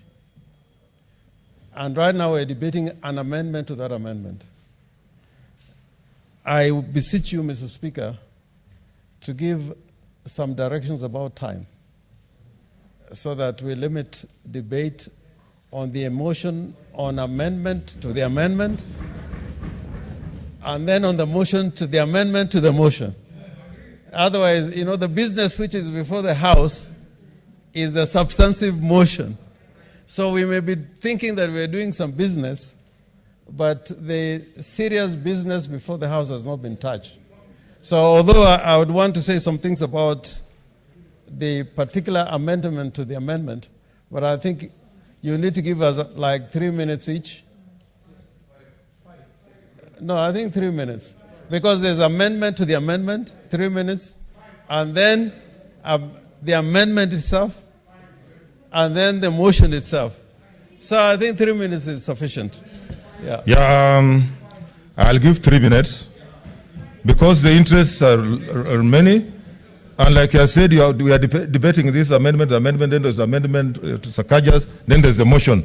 And then you will need to vote. No, we are all saying the same things. But 3 minutes. Senator Malala. Oh, what's your point of order, Senator Wamatangi? Mr. Speaker, my point of order is now that, and you may rule me, Mr. Speaker, either out of order or whichever way, Mr. Speaker, but my point of order is, now that it has been clarified by the seconder of the motion by Senator Linturi, and he has clarified to this House that what Senator Linturi seeks to do is to create a base of 270 billion to divide revenue using the old formula which used the old data, Mr. Speaker. That's my question. Mr. Speaker, the question my point of order is, Mr. Speaker, to be ruled by yourself, Mr. Speaker, whether, Mr. Speaker, that is what you sought as the Speaker of the House when you invited for permutations and simulations to this motion, Mr. Speaker. My question, Mr. Speaker, is your direction. Your direction, Mr. Speaker, whether because now it has been clarified that what Senator Linturi seeks to do is to create that base as 270 billion to divide that revenue using the old formula and the old data, Mr. Speaker, is that what the Speaker of the House of Senate sought when he told members to bring simulations and to bring, Mr. Speaker, keep it short, their own ideas, Mr. Speaker, about how the formula should be made. And my problem, Mr. Speaker, if you understand me, is because I believe I cannot just go and fish figures from anywhere and say this should be the formula. So we need direction from you. Is this what you wanted when you invited for permutations? Okay, order, Senator Wamatangi. Senator Dulo.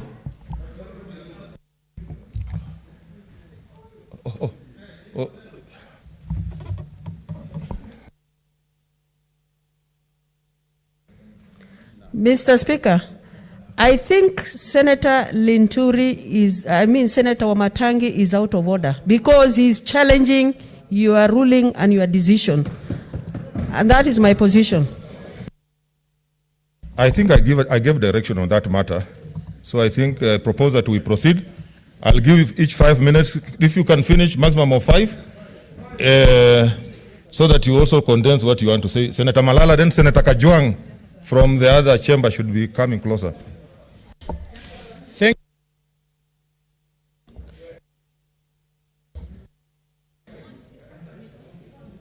Thank you, Mr. Speaker.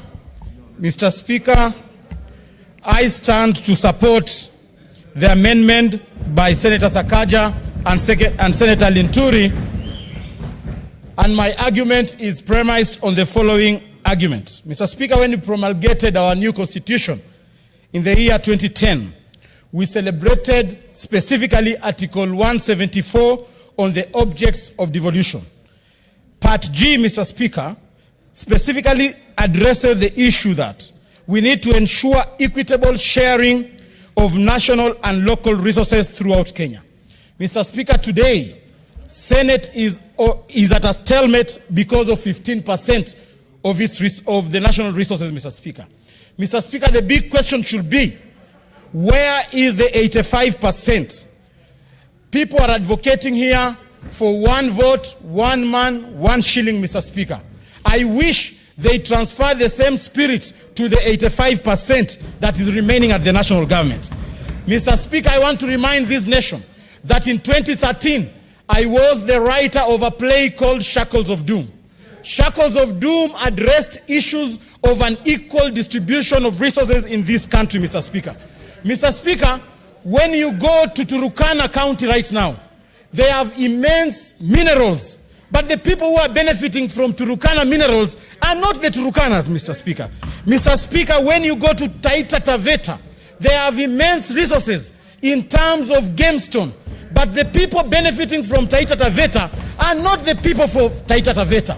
Mr. Speaker, when you come to Ikolomani and Rostaman in Kakamega County, we have immense of gold, but the people benefiting out of the gold of Kakamega are not the lawyers of Kakamega. And therefore the spirit that you are pushing of one man, one shilling, one vote should be translated to the 85% that remains at the national level. Mr. Speaker, it is sad. Kakamega County is being dangled with a carrot of 400 million. Yet, Mr. Speaker, the Kakamega Lurambi Navaholo Road, C41, has taken 7 years to be completed, Mr. Speaker. Mr. Speaker, we have a road from Ibokolo to Shianda to Malaha, which has taken 6 years. Recently, we saw a project in one constituency in Kiambu County costing 11 billion, taking only 1 year, Mr. Speaker. Mr. Speaker, there comes a time when the real people of Kenya must rise to the occasion and defend this country, Mr. Speaker. Mr. Speaker, as we speak right now, in Western Region, Bungoma County, Busia County, Kakamega County, Vihiga County, we have no flagship project that has been initiated and finished within these 10 years, Mr. Speaker. Mr. Speaker, our industries are on our knees. What's your point I of order, will only Senator accept, Wamatangi? Mr. Speaker. There's a point of order there.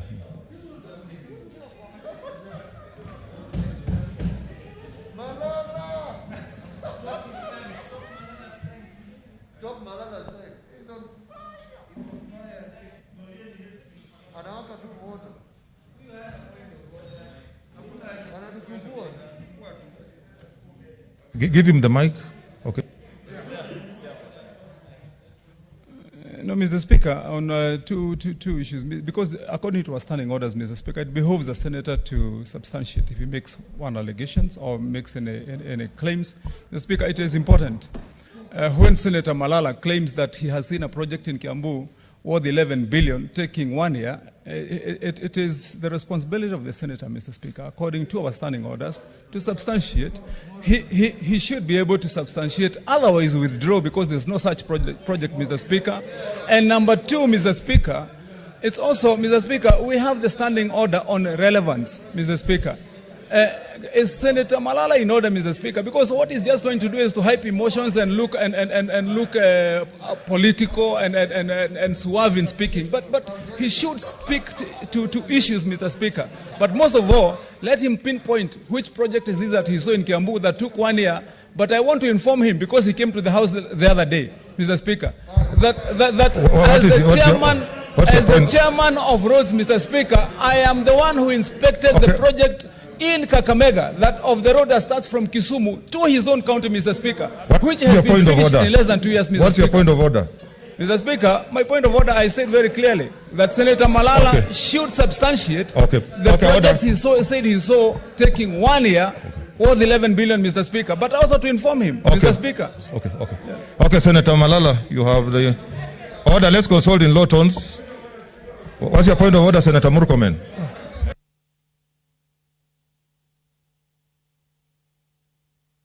Mr. Speaker, you have been very strict on point of orders, especially when I raise them. And you've seen, Mr. Speaker, I've been very careful not to raise any point of order. I've even been reprimanded in this House by Senator Orengo, who said that when people are making these kinds of debate, we should not entertain too many point of orders. Senator Wamatanga has taken over 20 minutes, Mr. Speaker, since the beginning of this debate on point of orders. Can you, Mr. Speaker, bring the House, and all of them are not point of orders, they are point of debate.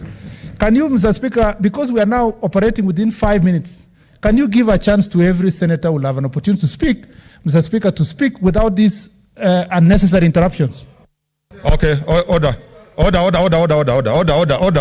members. I'm happy, order. I'm happy that that observation is coming from Senator Murkomen. Order. Can you take your seats, Senator?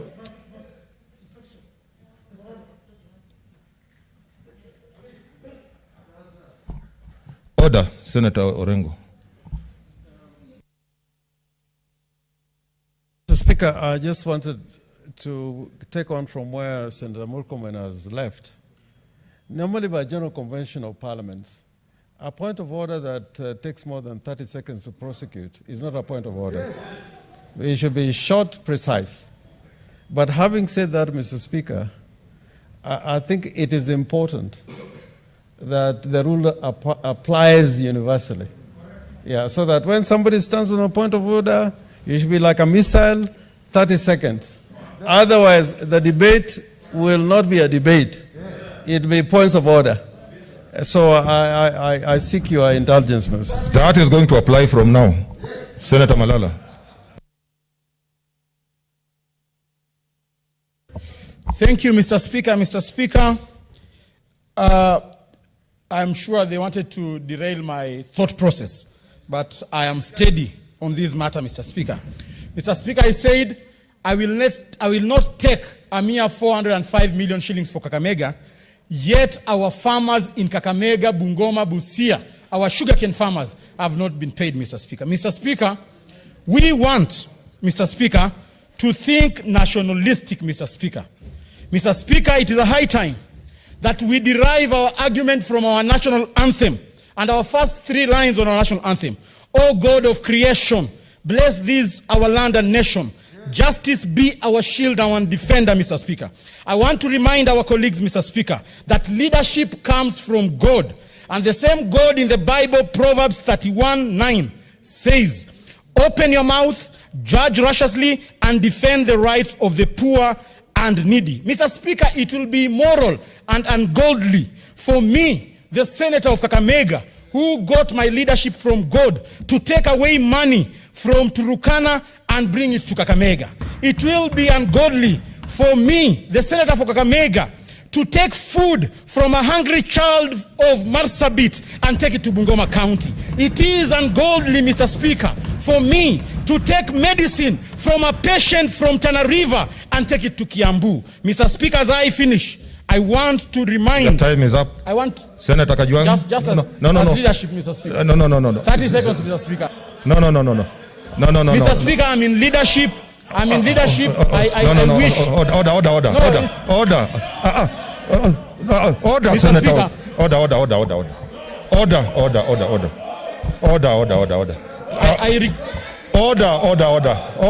Order, senators. Order, take your seat. I'm on the floor.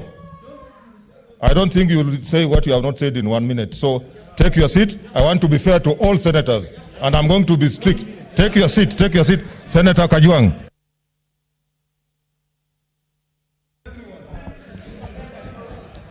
Mr. Speaker, I rise to oppose this amendment.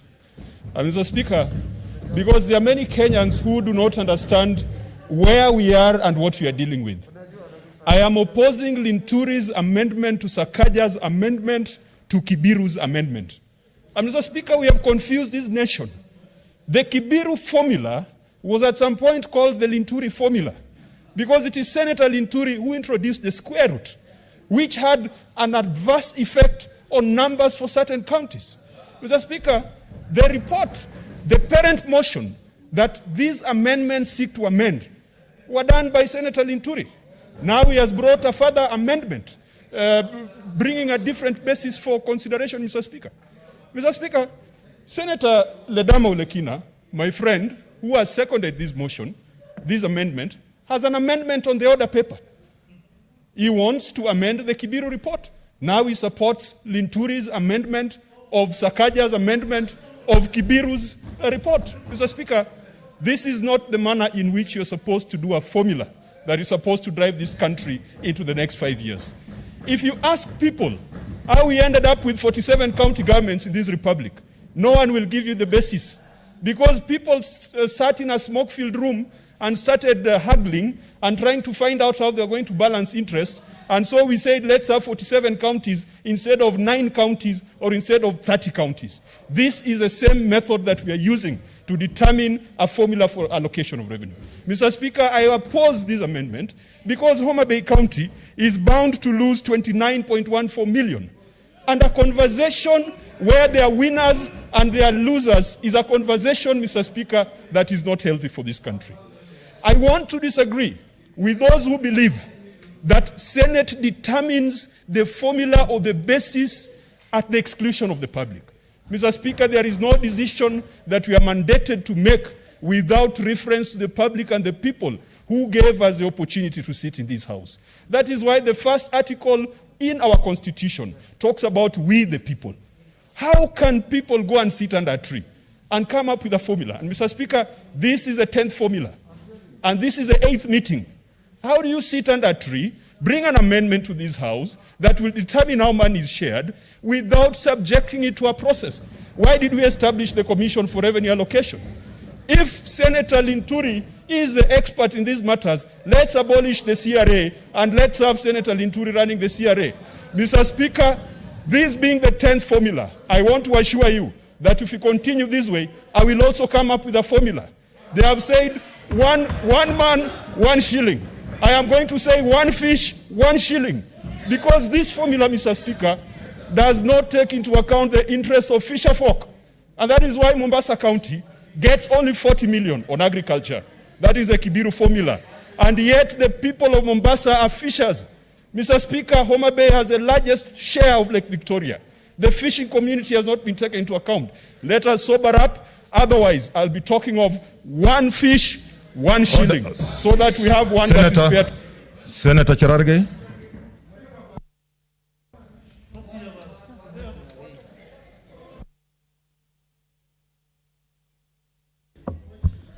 Thank you, Chair. Thank you, Speaker. From the onset, I want to oppose all the amendments from Linturi, Sakaja amendment, because there are 2 things that are important. One, there is no public participation that was done. These were numbers that was done through Mandazi Monix discussion somewhere. We don't have the basis that is already there.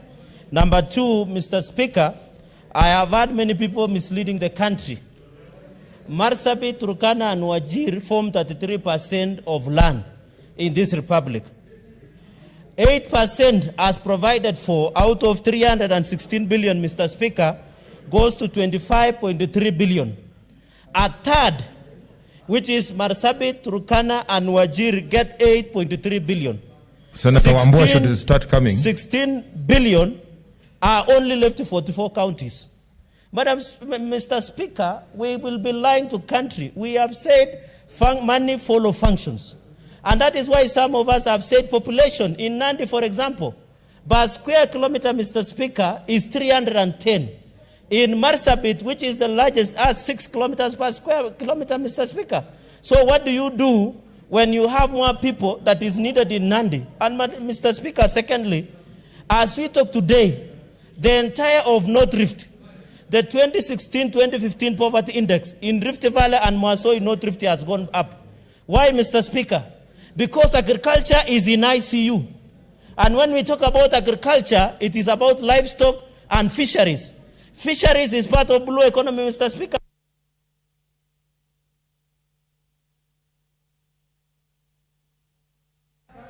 No battle. Oh, continue. Is it? No, it's not. I did not see the. Yeah.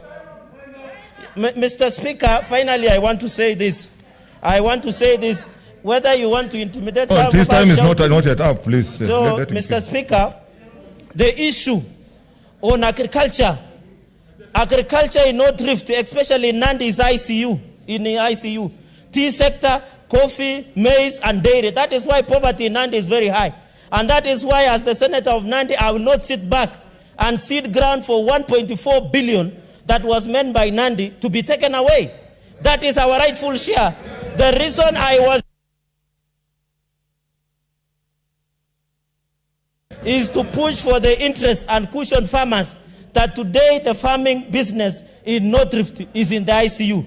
The poverty index is very high. Finally, Mr. Speaker, I want to conclude by these remarks. When the results for 2019 census, which Kibiru, which Linturi and Sakaja are telling us used 2009 census, yet we have 2019 census. They are telling us you were 2009 poverty index, yet we have 2015-2016 census. Mr. Speaker, when the results for 2019 census exercise were released, they confirmed that Mandera and Turkana counties do not have as many people as poor or marginalized as the frontline census of 2009 had shown. The same results also show that the true headquarters of poverty and marginalization in Kenya oscillates in the areas around Bungoma, Busia, Kisumu, and Migori. Tragically, despite all these statistics, as managed to establish these statistics, our colleagues have managed to establish a Team Kenya outfit in the Senate to do its bidding for more resources at the expense of the truly poor people of Kenya. So I want the senators of Bungoma and Busia to listen very carefully. Poverty and marginalization is more in Western than it is in Northeastern. Let us stop these lies of misleading Kenyans. Let us stop it, Mr. Speaker, and I oppose. Your time is up. Senator Wambua.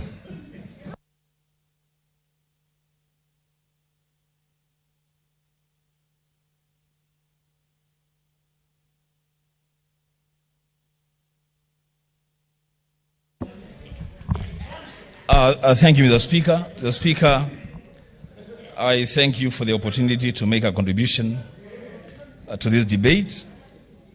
The Speaker, from the word go, the Speaker, I will be asking that the Senator of Kitui be heard in silence. The Speaker, from the word go, I want to thank the Senator of Meru, Senator Linturi, for coming up with a motion on further amendment to the amendments by Senator Sakaja. The Speaker, before these amendments came, and I want to state very clearly that I am in full support of the further amendments. The Speaker, before these amendments came to the floor, the committee motion was inviting the Senator of Kitui County to pass a formula or a basis for sharing revenue which will occasion a loss of 432 million Kenya shillings from Kitui County, Mr. Speaker. And that is not even the problem. The problem, Mr. Speaker, is a comparison that I want to give on the floor of this House so that, Mr. Speaker, we disabuse this narrative about one man, one vote, one shilling. Mr. Speaker, Kitui County has a population of 30,496 square kilometers. A size, land size. Compare that size to the size of Kirinyaga County, which is 1,400 square kilometers. Kitui County, Mr. Speaker, is more than 20 times in terms of land size bigger than Kirinyaga County. When it comes to population, I have a population of 1.14 million people. Kirinyaga County as a population of slightly above 800,000 people. So my county is also almost double in terms of population compared to Kirinyaga. But Mr. Speaker, you can never explain what formula the committee brought here that tells me with that land size and that population compared to Kirinyaga, I am supposed to lose 432 million Kenya shillings, but Kirinyaga gains 762 million shillings. Mr. Speaker, it's a fallacy. It's a fallacy, Mr. Speaker. And I want to restate what Senator Sakaja said when he was moving the motion. Perhaps if there was a motion on the floor of this House, Mr. Speaker, on one man, one vote, 1 shilling, I could have brought an amendment to that motion and say, okay, fine, let's do 1 man, 1 vote, 1 shilling, 1 kilometer. So that what counties lose in population, they gain in land size. And what counties lose in land size, they gain in population. But there was never that proposal on the floor of this House. The Speaker, the drafters of the 2010 Constitution, they were inspired by a deep desire to correct the mistakes that were visited on the people of this country by the sessional paper number 10 of 1965 by Minister Tom Mboya on issues to do with development. Mr. Speaker, it is not the mistake of the people of Marsabit that the colonial railway line does not pass through their land. It is not the mistake of the people of Kitui that we receive erratic rainfall. You can't make a decision on development and allocation of resources based on parameters that people have no control over. The Speaker, Article 61, 1 of the Constitution, states very clearly that all the land in Kenya belongs to the people of Kenya as a nation, as communities, and as private individuals.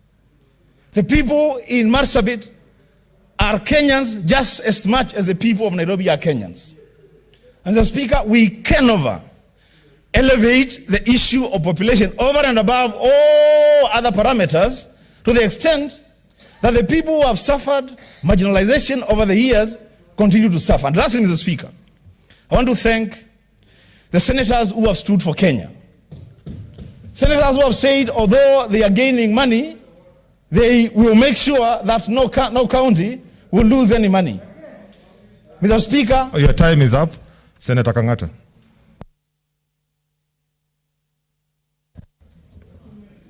Thank you, Mr. Speaker. Mr. Speaker, I'm only opposing this motion for only one reason, not two, which is, once we pass this motion or this amendment, Mandera County is going to lose today 245 million. Kwale County is going to lose today 177 million. Wajir County is going to lose 175 million today, not tomorrow, not next year. Marsabit County is going to lose 156 million, not tomorrow, today. Kilifi County, Kilifi, my brothers in Coast, you are going to lose today 153 million. Mombasa County, you are going to lose today, not tomorrow, 135 million. Where are your masks? Narok County, Mr. Speaker. Where are your masks? Narok County. Narok County is going to lose 130 million. The seconder of this motion is telling the people of Narok, I want to lose 130 million today, not tomorrow. It's not tomorrow. In Makueni County is saying, I want to lose 107 million today, not tomorrow. Murang'a County, they want to make Murang'a County to lose 15 million today, not tomorrow. I wish, by the way, you agree to my motion, which was proposed in at least 2 years. Surely, I'm sure Makueni people where you are seated, you want money to build their hospitals. Your budget is going to be disrupted. What's your point of order, Senator if this Dulo? motion passes today. Order. The people of Narok, you are Senator, going to lose. Senator Kangata, it's a point of order. And let it be a point of order. Mr. Speaker, is Senator Kangata right in misleading Kenyans? Because when he's talking of losing in comparison to what, he needs to explain that. Thank you. Senator Kangata. No, Mr. Speaker. Okay, Mr. Speaker, there's another point of order. Allow me to finish. Senator. There's a habit, and you know, Fatuma Dulo, Senator, is the deputy leader of the majority. He has stood up on a point of order. She has stood up on a point of order. Now, what was the basis of that point of order? I mean, it was an argument. Yeah, it was an argument. And this is why I'm pleading. Actually, I'm pleading that we allow everybody to say what they have to say, and then we proceed. Okay. Mr. Speaker, sir. Yeah. Mr. Speaker, sir, we had so many amendments to this motion. This is the only motion or amendment that is going to make senators to lose money today after we pass it. I wish, by the way, you pass my motion, which was giving 2 years grace period. But now, this one passes. Narok, the second of this motion, you lose money today, not tomorrow, not next year. I don't understand. Makueni loses money.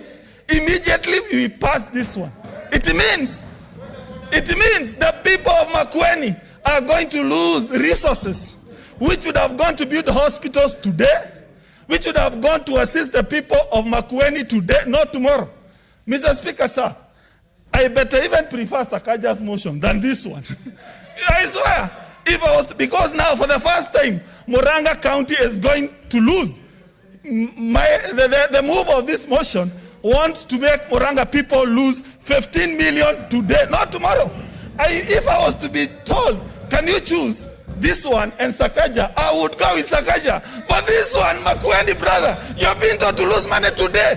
This one, by the way, I better go back to Sakaja, but not dare touch this one. Unless you want the people of these counties which are listed here to lose money today, not tomorrow. Thank you. Senator Murkomen, what's your point of order? We said we minimize points of order so that we're able to contribute. Okay.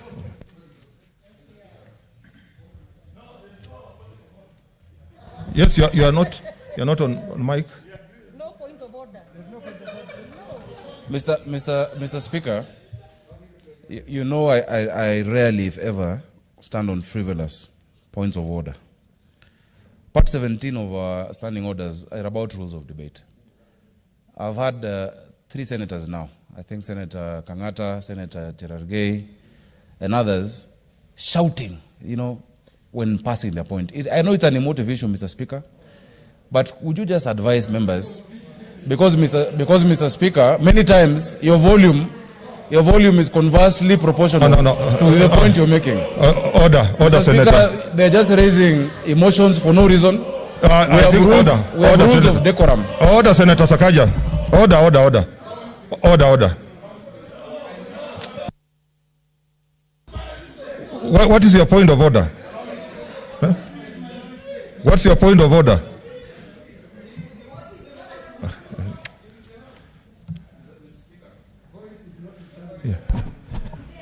Of course, you know the point. Volume and sense don't many times go together. Add the strength of your debate. Mr. Speaker, kindly just moderate the House because Kenyans are watching.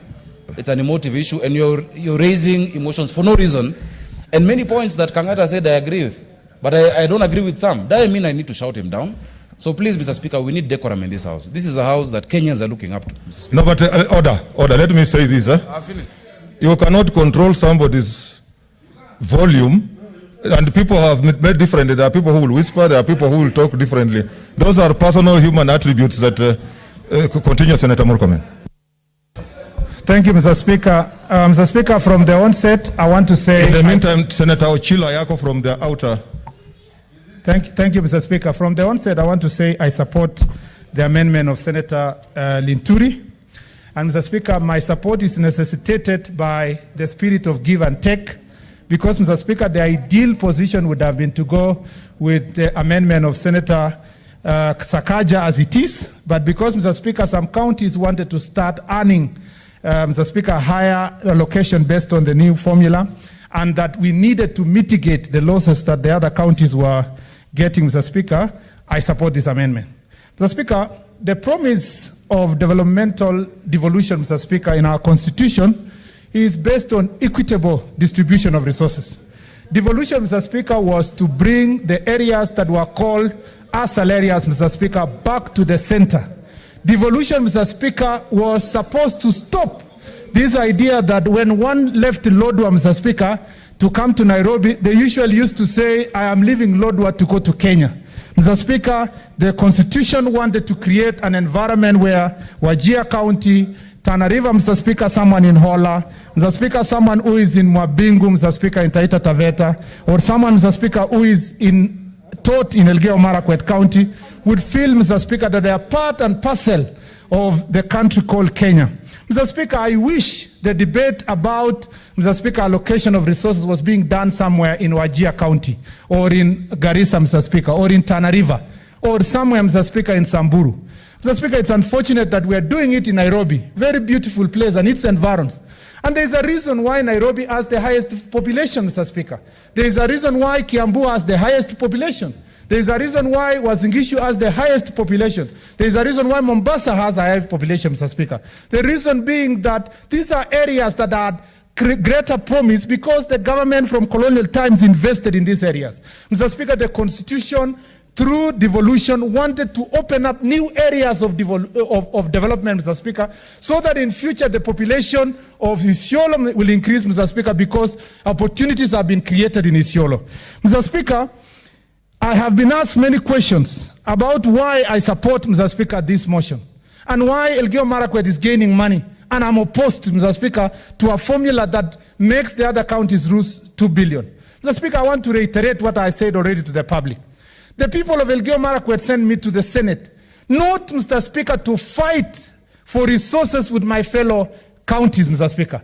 It was not so that I can go back to them and tell them, behold, I have brought you money that was meant for Tana River. I have brought you money that was meant for Taita Taveta. I have brought you money that was meant for Isiolo or Samburu, Mr. Speaker.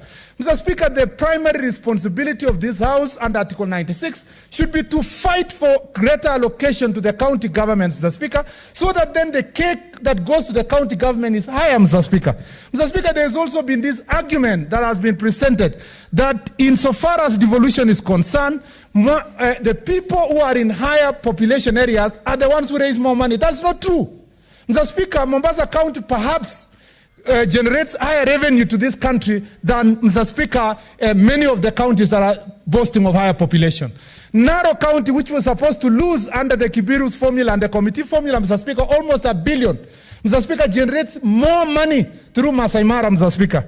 And yet we want to sit here and say we want to deprive the people of Taita Taveta, despite the fact that Savo National Park feeds the national, Mr. Speaker, treasury a lot of resources. That's why I stand here to say, because injustice anywhere is injustice everywhere, it's my responsibility to exercise my duty as a national patriot that, Mr. Speaker, if more money have to go to Elgeyo Marakwet County, it should not be at the expense of our sister counties that are missing development. And if national government really loves Elgeyo Marakwet County, why give us 300 million and steal from us Aurora and Kimwarer Dam of 63 billion, Mr. Speaker?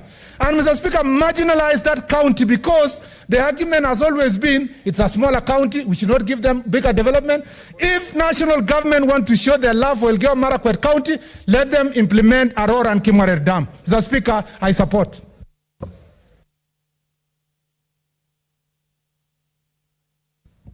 Senator Ayako, just hold yourself a bit. I would like to give this opportunity to Senator Haniri. Madam Speaker, I rise to move a procedural motion. Madam Speaker, you realize that we have amendments on top of amendments even before we get to the main motion. and we anticipate that we may not be able to conclude debate at the rise of the House at 6:30. I therefore rise to move that pursuant to the provisions of Standing Order number 31, paragraph 3A, the Senate resolves to extend its sitting until conclusion of business listed as order number 8 in the order paper of today. Madam Speaker, my intention is that I believe we have to conclude this matter today. We have procrastinated this matter for far too long, and in the meantime, counties are suffering. We have to conclude on this matter either way. Let the losers, let the majority have their way and the minority have their say, but somehow we have to conclude the matter. Madam Speaker, also, last time I moved this kind of motion, it was approved by the House, but then the Speaker was in the chair, adjourned before we concluded the matter and before even putting the question to the House, if they wanted to adjourn. My understanding is that if the House resolves and passes my motion, we have to sit until conclusion. If not, then the House has to resolve again that we adjourn, not the Speaker. That's my understanding. I stand to be corrected. I beg to move, Madam Speaker. Second. Okay, Senator Orengo. I wish to second the motion, but just add that we should conclude the business in order number 8. That is on the formula. Because if you look at the order paper, the business is expansive. Yeah, order number 8, that I accept. That I accept. But I also want to put to you, Madam Speaker, that because of the regulation, the health regulations, let's finish, but try to finish before the curfew. I am quite in agreement that we should finish, but let's finish before the curfew, so that anybody who is contributing, including myself, should be aware of those guidelines. And I'm not saying this because I don't want the business to be finished, but I think it is a good example that we can be able to do this business and finish it. Even me, I'm tired. I want this thing to be over today.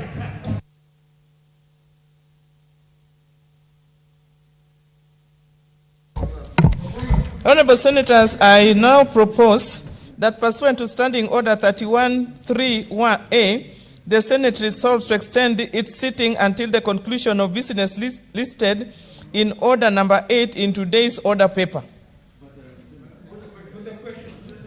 I put the question. Unless it is added. We can add it.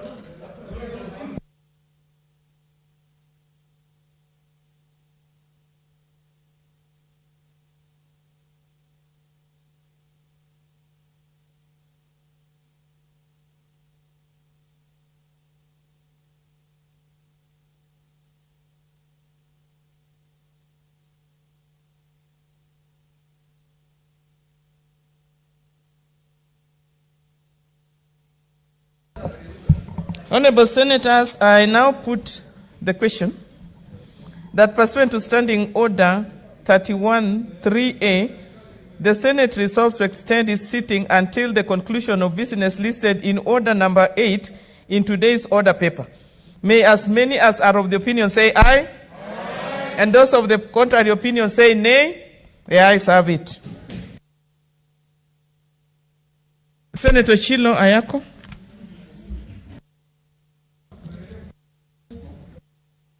I'm just about to speak. I'm waiting for Speaker before.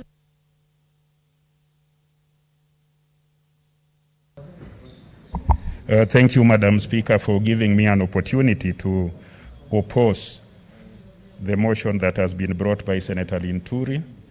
I oppose it on the basis that, Madam Speaker, if you look at the Constitution of Kenya, Madam Speaker, it is very clear at Article 201 that it is important to have public participation.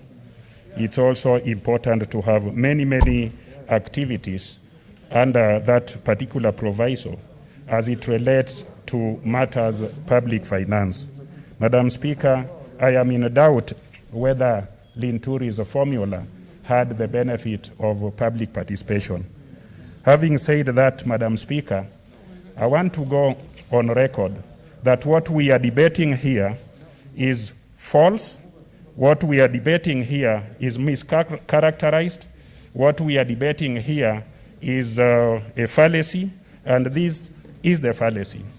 We are debating a decision that Senate must make under Article 217 of the Constitution, the formula or the basis upon which revenues collected nationally and shared between national government and county government should be shared among counties.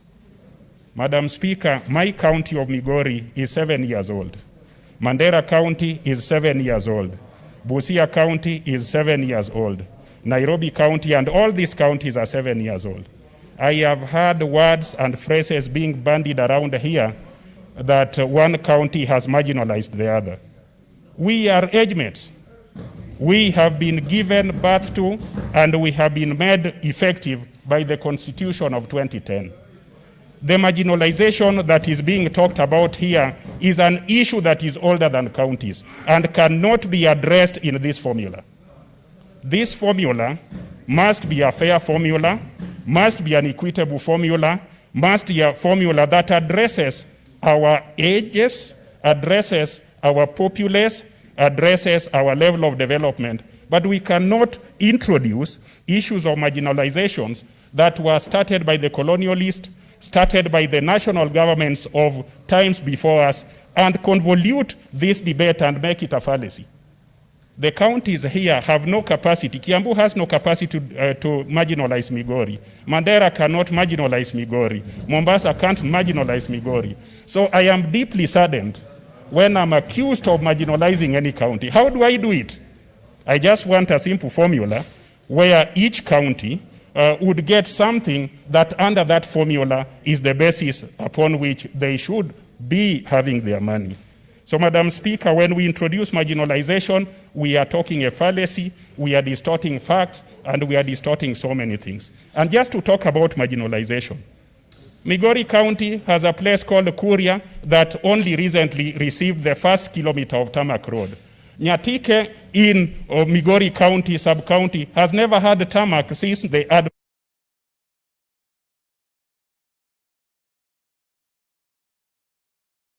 So, but that is not blamable on any county here. So this fallacy that we keep on talking about which county has marginalized the other is wrong.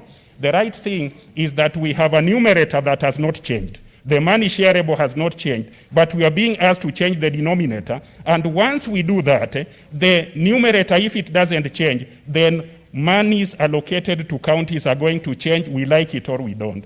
So, Madam Speaker, I want to invite my colleagues to come back to reality.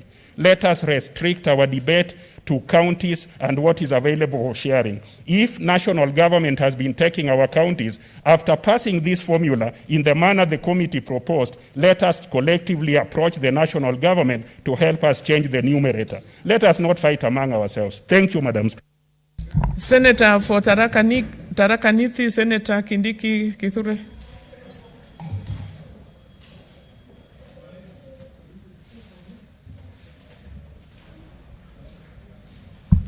Thank you, Mr. Speaker. Madam Speaker. Thank you, Madam Speaker.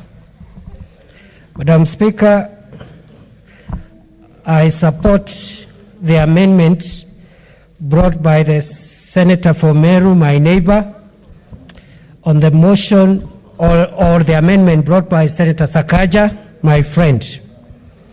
And both these two senators, my colleagues, have shown that the future of this country is bright. These are fairly young members of this House, but looking at the future of our country very carefully. Madam Speaker, the reason why I support this amendment and not the previous ones is because all the previous proposals were based on a wrong principle. And the principle was you must remove money from County A to be able to benefit County B. That principle is wrong. That principle is wrong. We will continue preaching this until they hear. That is the wrong principle. In the Bible, a man called Nathan, the prophet, gave David a story about a man who had 100 sheep. And when this man who had 100 sheep received a visitor, instead of slaughtering one sheep out of 100, he went to his neighbor who had a poor man who had one sheep and took away the one sheep forcefully and slaughtered it for the visitor. That is the principle we are trying to introduce today, that you must rob one county to be able to benefit another county, Mr. Speaker. Mr. Speaker, what the counties of, Madam Speaker, what the counties of Kenya should be doing is to gang up as a block and negotiate and deal directly with the national government to release more monies to the counties. Going forward, the battle should never be about County A versus County B. It should be the counties of Kenya versus the national government, Madam Speaker. Madam Speaker, a lot has been said about the Equalization Fund. How I wish the Equalization Fund was 100 billion shillings, because that is the kind of money that will see highways and water and electricity to the marginalized areas. Madam Speaker, I want to say as I end that the future of this country lies in developing the untapped, expansive counties of this country. That is where the future of Kenya lies. Tomorrow, we will be able to solve the developmental problems of this country if we develop Mandera, Marsabit, Coast Province, and other marginalized counties. And I want to exemplify my point as I end, Madam Speaker. After the Second World War, the Americans decided to put a bit more money for infrastructure, for electricity, for the transport system in the hitherto called the Wild West. And for that reason, Madam Speaker, today, California, which is in the middle of the desert, is the 5th largest economy in the world. Today, Las Vegas, which is the headquarters of the entertainment industry, is in the middle of the desert. Madam Speaker, another example is in Australia. Much of Western and Northern Australia is desert. But because of roads, because of railways, because of power, because of water, it is a very developed area in spite of the climate. Even for security reasons, Madam Speaker, we need to develop Mandela, Moyale, and these other places, even for security reasons. The way the Israelis have developed the city of Eilat at the southern border, because it provides them with the security of the nation. So that, Madam Speaker, in such a city, it is tax-free, there are so many incentives, housing is free, etc., etc. Madam Speaker, I support. What's your point of order? Senator Mohammed? I rise on point of order number 104. 104. That the question now be put, because the people are repeating the same thing, so that the question be put, because of other amendments, we put the question now and move to the next step, because the process is very long. Senator, we were just in the process of doing that, and reading the mood of the House, I would like to call upon the Leader of Majority.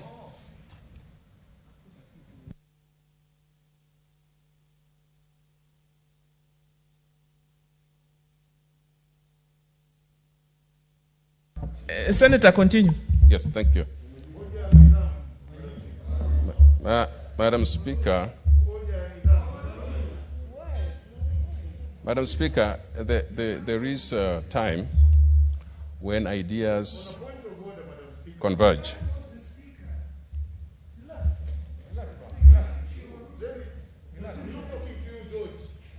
Order now, you guys, I tell you. Madam Speaker, let me protect now. Protect me from this. Senator, continue. Yes. Leader of Madam Majority. Speaker, this is simply. Senator Aniri, can you just hold your cool? Madam Speaker, this is simply to say that this was just about extending time, which we have agreed. And no, I know we did, extending time, and we agreed, and now we are back on the Linturi amendment. And as I've told you, this one I oppose for some reason. One reason is, Madam Speaker, we have used the opportunity badly. Madam Speaker, when we adjourned here last week, we agreed that we are going to build consensus.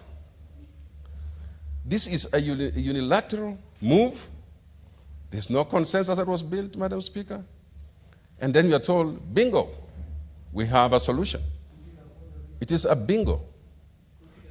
It is a eureka moment for some people, but only one side of the House decides they have a solution. The idea, Madam Speaker, was we go and build that consensus. Number two, Madam Speaker, and everybody has a chance to speak their mind. But number two, Madam Speaker, I think the language used around this formula and the language that we design around this whole thing, Madam Speaker, when members claim that money is stolen, and using language like that, Madam Speaker, I think that's really very unfair. Madam Speaker, there is no county which intentionally gets money from another county. It is a formula that does that. And Madam Speaker, so when we tell our people in Kenya that we should not steal or remove money from one country removing money from the other, I think we're just misleading them, Madam Speaker. So I just hope that we come to this sense. Let's put this to a vote and agree, Madam Speaker, that we are all looking for resources for our counties, and we should not, Madam Speaker, bring about emotional instability in our country by saying all sorts of things, Madam Speaker. And yet we know we are senators seeking resources for our counties.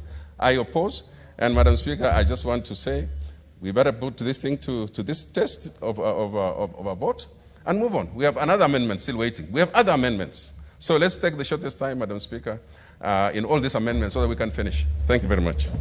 Finally, Senator James Orengo. Madam Speaker, I am really perturbed. We are engaged in a civil war, a cold civil war between counties. And that war is taking place in the Senate. I would have been happier if that war was taking place in another forum. But we are here now fighting with each other. Which county gets more money and which county gets more money, less money.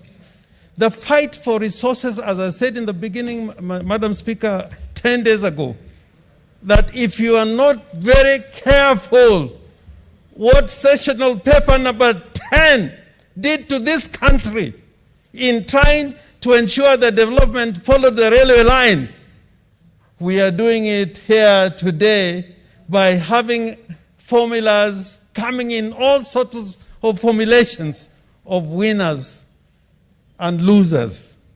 Senate, if you read Article 96 of the Constitution, Article 96 of Article 1, the Senate represents counties. I am not here to represent Siaya. I'm here as a senator representing counties. And we lost the war when we allowed the central government to take all the money. In a 3 trillion budget, we ended up with 300 billion shillings. What a shame to this House. The war was between us and the national government to make sure that the counties got at least half of that 3 trillion. Now we are fighting each other over 300 billion. What type of people are we, Mr. Speaker, with respect? The war should have been looking at this constitution, that we should have made sure. And I can tell you, if you had made sure that we had more than 400 billion going to the counties, we would not have this argument today. We have been sent by our counties to hunt for big game. We are sent to hunt for elephants, and we ended up trapping a squirrel. Now we are fighting over a squirrel. What a shame to us. We are fighting over rabbit. Haniri, Senator, we are fighting over rabbit between Siaya and Vihiga when we should have been fighting about the elephant. So I am telling you, at the beginning, Madam Speaker had said that we needed to sober down, reason together. Because even now, even the language of saying that we are bringing money from one county to another, even going by the CRA formula, they did say we need cushioning, because the national government refused to give the money that we have proposed of 346 billion. And they said the only answer was now to find money to cushion. And cushioning was to take from Kiambu and take it to Mandera. Now I want to put this proposal. As a Senate, we have got a bigger war. Take a county like Lamu now, with the LAPSET project. What is going to Lamu in LAPSET is 100 times bigger than what they are getting from this allocation of 2 billion. And that LAPSET project is moving from Lamu to Tana River, to Isiolo, to Marsabit. And if you're asking when, you don't know that there's an international airport in Isiolo. There is an international airport in Isiolo. If you didn't know, you are asleep. You're asleep. You're asleep. I am telling you, our fight is not between us counties. Our fight is with the national government to make sure more resources go to the counties. And one of the biggest mistakes we made, we allowed the national government to take all the functions.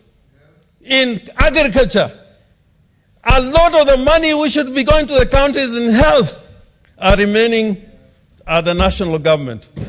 They are remaining here to be looted and be taken away. And now we are fighting over peanuts. We are fighting over peanuts. Madam Speaker, I am saying in conclusion that this motion is to be rejected. We go back to the original motion, and I'm saying the original motion, I'm coming up with an amendment to make sure that we consider pastoralism, we consider the blue economy, we consider the extractive industry, we consider the farms in Kericho, because a lot of people there don't know what those farms are doing. I am talking about Narok, where they have game and conservation.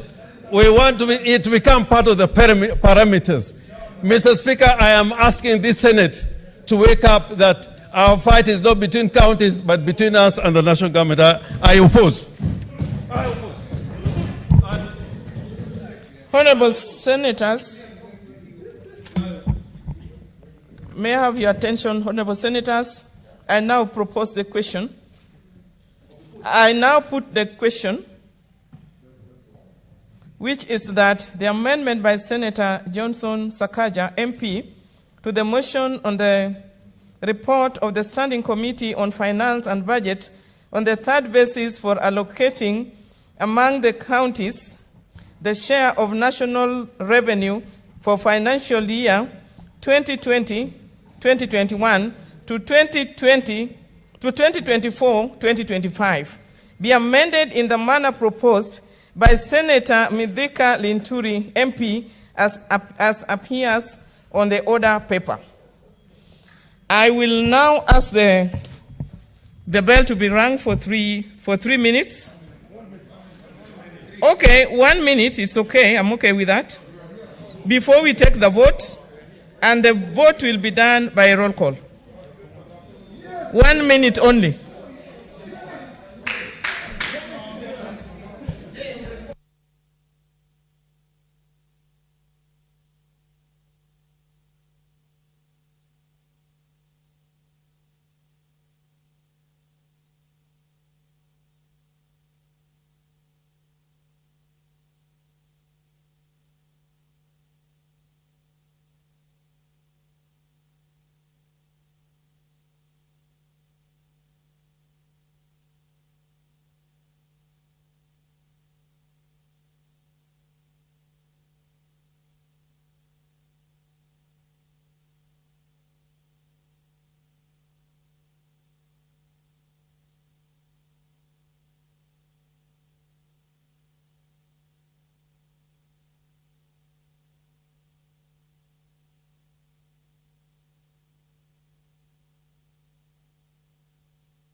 Honorable Senators, kindly take your seats. Take your seats. Order, order, Honorable Senators.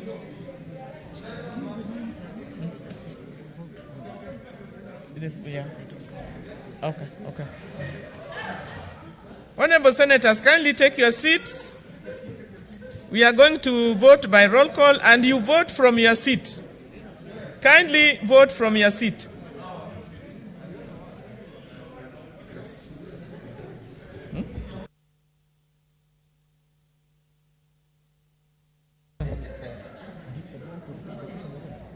If you want me to put, I can. I will. Honorable Senators, can we have order? Please, let's have order. We have a long day ahead of us. A long night, yes. I would like to ask the senators within the chambers to take their seats, and we are going to vote from our seats. Can I call names? And then senators who are in the extended chamber, please also prepare to start moving towards the chamber. Kindly take your seats, keep your distance. Honorable senators.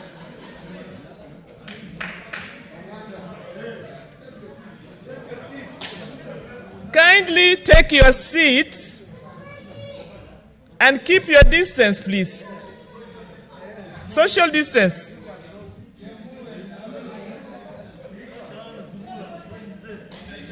I would like to put the question again. Honorable Senators, can you take your seats? I'm on my feet.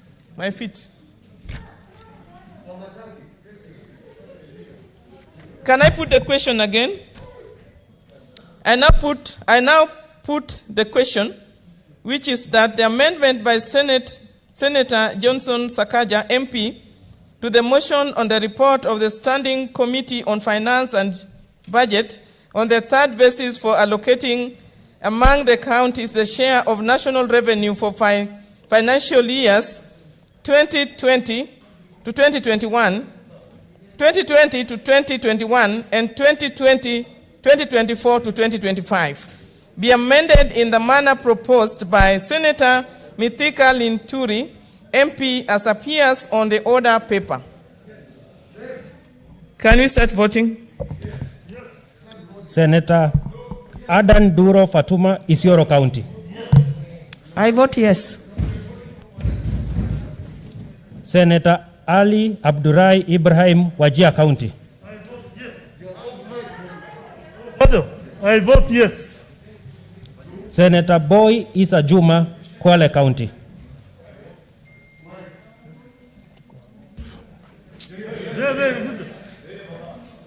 I vote yes. Senator Cherarike Samson, Nandi County.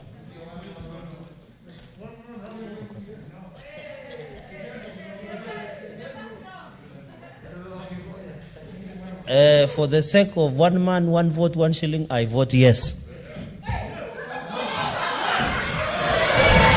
No. Senator Cheruiyot Aaron, Kericho County. It's okay. It's okay. Honorable Senators.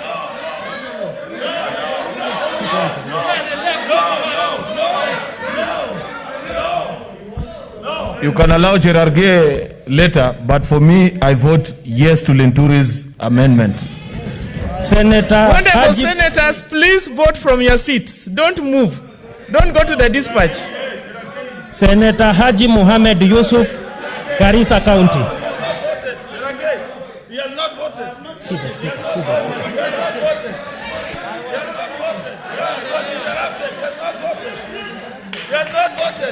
has not voted. Madam Speaker, we want a ruling on that. Once you vote yes, is yes. You cannot retract. That's not your work. That's not your work.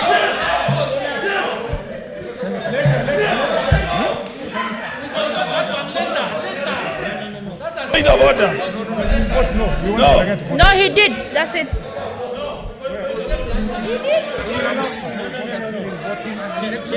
Please, can you move from this part? I had not finished talking. These people interrupted me.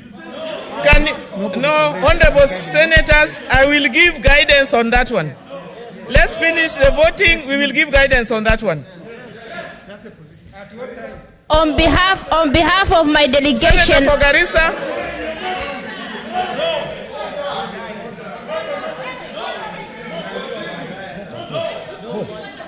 Senator for Garissa. on behalf of my delegation, I vote a big fat yes. Senator Harigura Godana, Marsabit County. Senators, can you keep your cool? Please, let's be orderly and organized. We have to finish this business as soon as possible. In order to unify this country, Marsabit votes yes. Senator Imana Malakai And honorable Charles. senators, please vote yes or no. We don't want stories because time is not on our side. Just vote. Senator Imana Malakai Charles, Turkana County. Yes, for the sake of Turkana, Turkana votes yes. Senator Kabaka Boniface, Machakos County.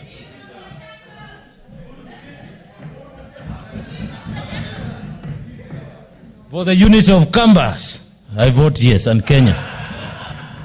Senator Kajwang Moses Otieno, Homa Bay County. Not working. Madam Speaker, Homa Bay votes no to Linturi's amendment, of Sakaja's amendment, of Kibiru's amendment, of the CRA formula. Senator Kamar Margaret. We have already put the question. Please don't repeat. Just vote. Senator Kamar Margaret, Uasin Gishu County. Uasin Gishu votes no. Senator Kangata Irungu, Murang'a County. Senator Inturi wants Murang'a people to lose money. I vote no. Senator Haniri George, Vihiga County. Madam Speaker, on behalf of the people of Vihiga, our vote is an emphatic yes. Senator Kibiru Charles, Kirinyaga County.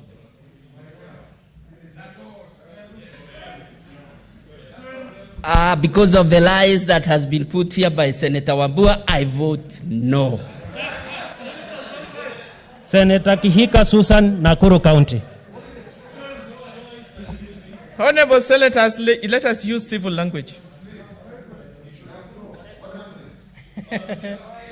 Madam Speaker, I vote no because I stand for the one man, one vote, 1 shilling. Senator Kimani wa Matangi, Kiambu County.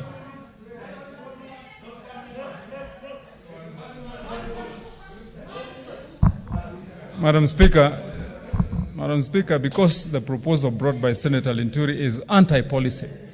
Anti-policy because it seeks to entrench. It seeks to entrench. Honorable senators, Madam Speaker, kindly vote. Madam Speaker, because that proposal seeks to entrench. No. Madam Speaker, a position. Madam Speaker, you are out of order. Where, You are Madam out Speaker, of order. we do not use the correct census No, numbers you are out and of not order. use the right data, Madam Speaker. I vote no.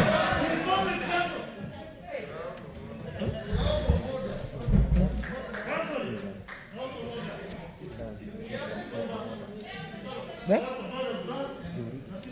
Honorable senators, please let us show ourselves as senior citizens of this country. And on our order paper, on our standing order 83.5, when called out, each senator shall thereupon rise in his or her place and declare assent or dissent to the question in the following manner: I vote yes, or I vote no, or I abstain, or use appropriate Kenya Sign Language.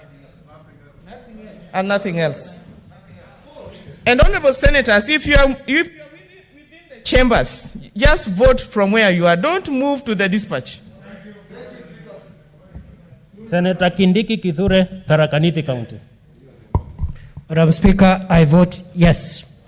Senator Kirinyaga Ephraim Mwangi Maina, Nyeri County.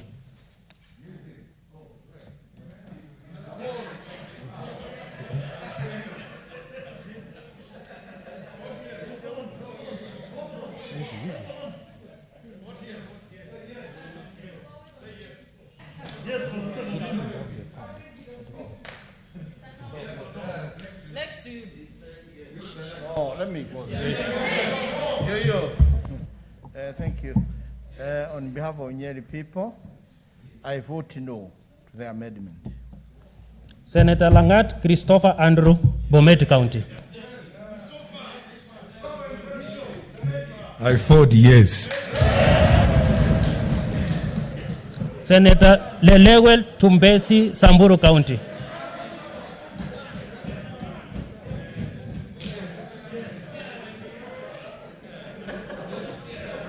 On behalf of the Samburu County, I vote yes.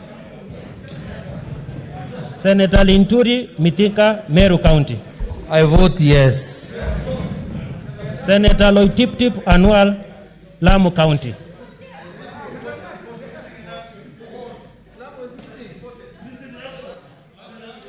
Senator Mazayo Steward Mashiru, Kilifi County.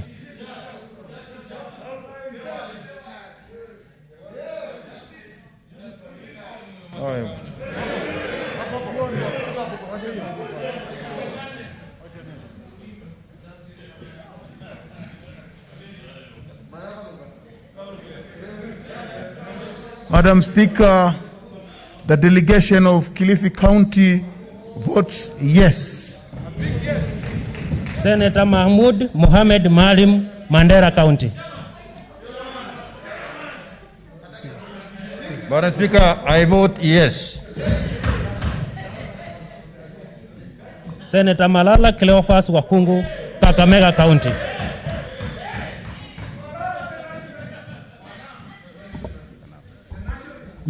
Madam Speaker, for Kenya, I vote yes. Senator Mbito Michael, Trans Nzoia County.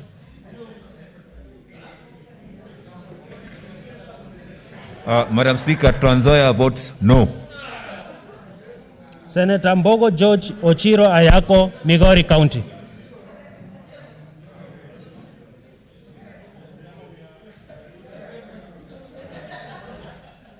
Madam Speaker, I vote no. Senator Mogeni Eric Okongo, Nyamira County. Madam Speaker, Senior Counsel, on behalf of the great people of Nyamira and Omogusi, I vote yes. Senator Moi Gideon, Baringo County.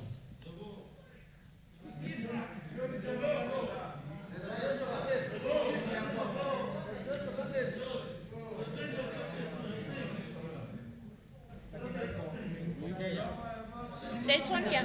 This one is on. I vote no. Senator Mpayei Philip, Kajiado County.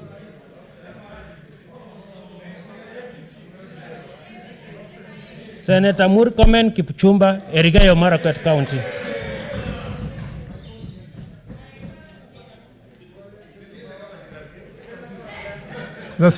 Madam Speaker, in the interest of the nation, I vote yes.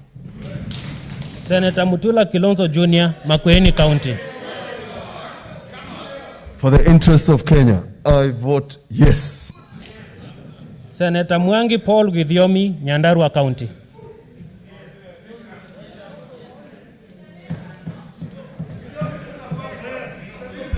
Mr. Speaker, sir, on behalf of Nyandarua people and for the sake of development in the marginalized counties, I vote no.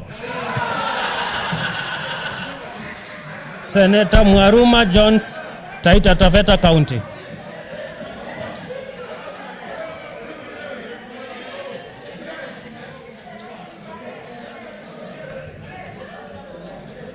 Madam Speaker, on behalf of One Kenya, I vote yes. Senator Mwinyihaji Mohamed Faki, Mombasa County. Madam Speaker, I vote yes. Senator Nderitu John Kinyua, Laikipia County.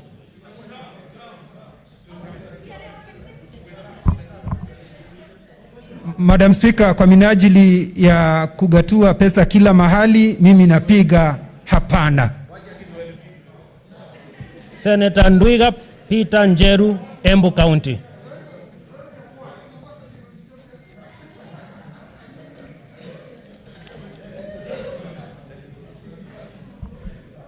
Wapi makofi? Madam Speaker, Embu delegation votes no.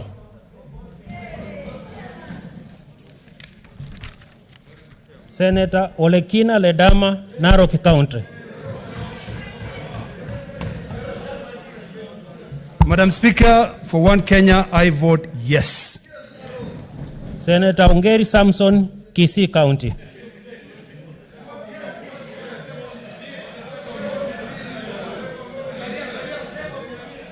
For the sake of Kenya, I vote no.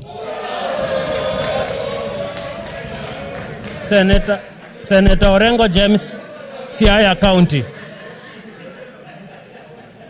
Honorable Senators, please, can we have some decorum? Senator Orengo James, Siaya County. Senator Outa Frederick Otieno, Kisumu County.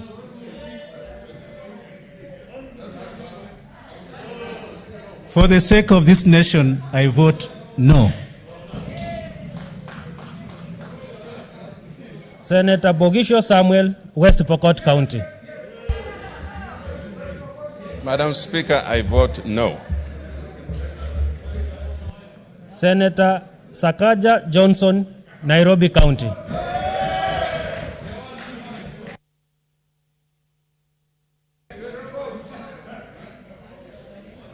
Madam Speaker, I'm proud to be the 24th senator to vote yes. Senator Wako Amos Siswila, Busia County.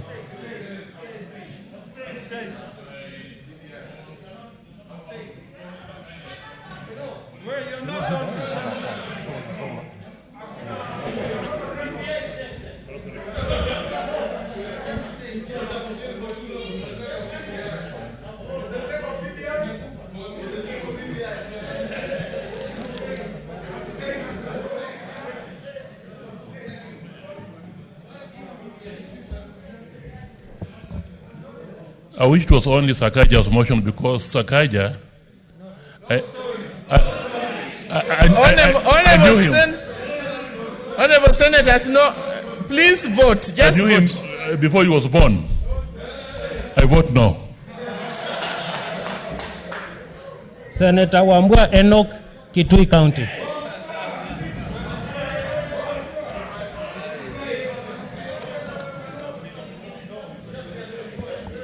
Madam Speaker, on behalf of the people of Kitui County and for the sake of the map of Kenya that looks familiar, I vote yes.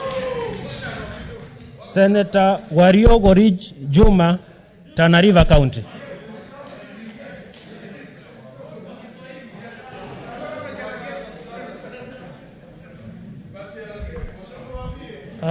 Madam Speaker, kwa minajili ya kuweka Kenya pamoja, mimi pamoja na watu wa Tana River County tunasema ndio. Senator Wetangula Moses, Bungoma County. I vote no.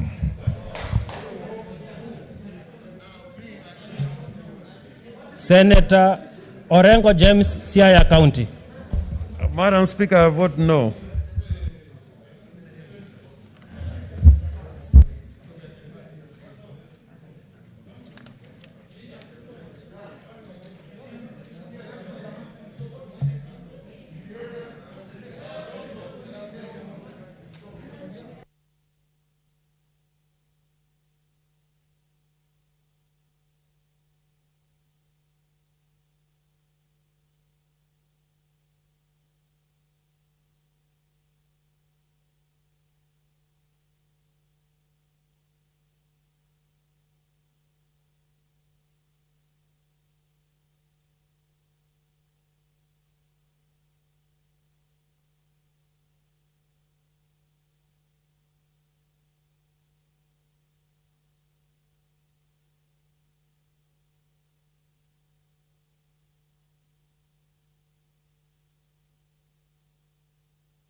Honorable Senators, order members.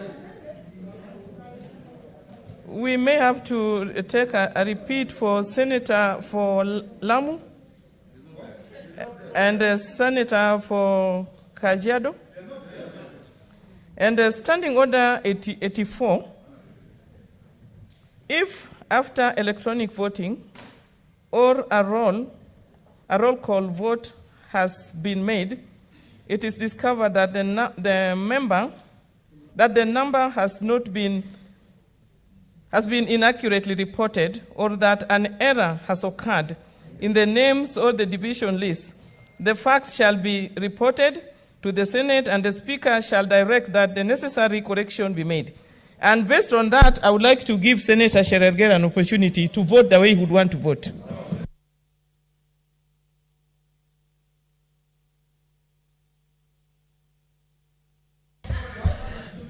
For the sake of... No, Senator, just wait for you to be called. Just wait for you to be, your name to be called. Just call. Just call the three. Honorable, just, Senators, we are going to follow the procedure, and you'll just kindly just... Senator Loitip Annual, Lamu County. Senator Mpayei Philip, Kajiado County. Senator Cherari K. Samson, Nandi County. For the interest of the people of Nandi and for the interest of 1 man, 1 vote, 1 shilling, I vote no to both amendments.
Honorable Senators, the results are as follows. Ayes 25, nays 20, abstention 0. The ayes have it.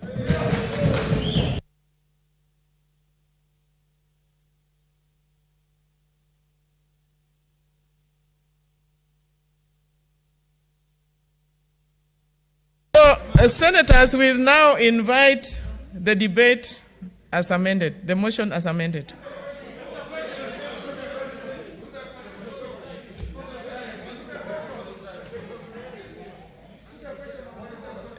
Senator Cheriot Aaron.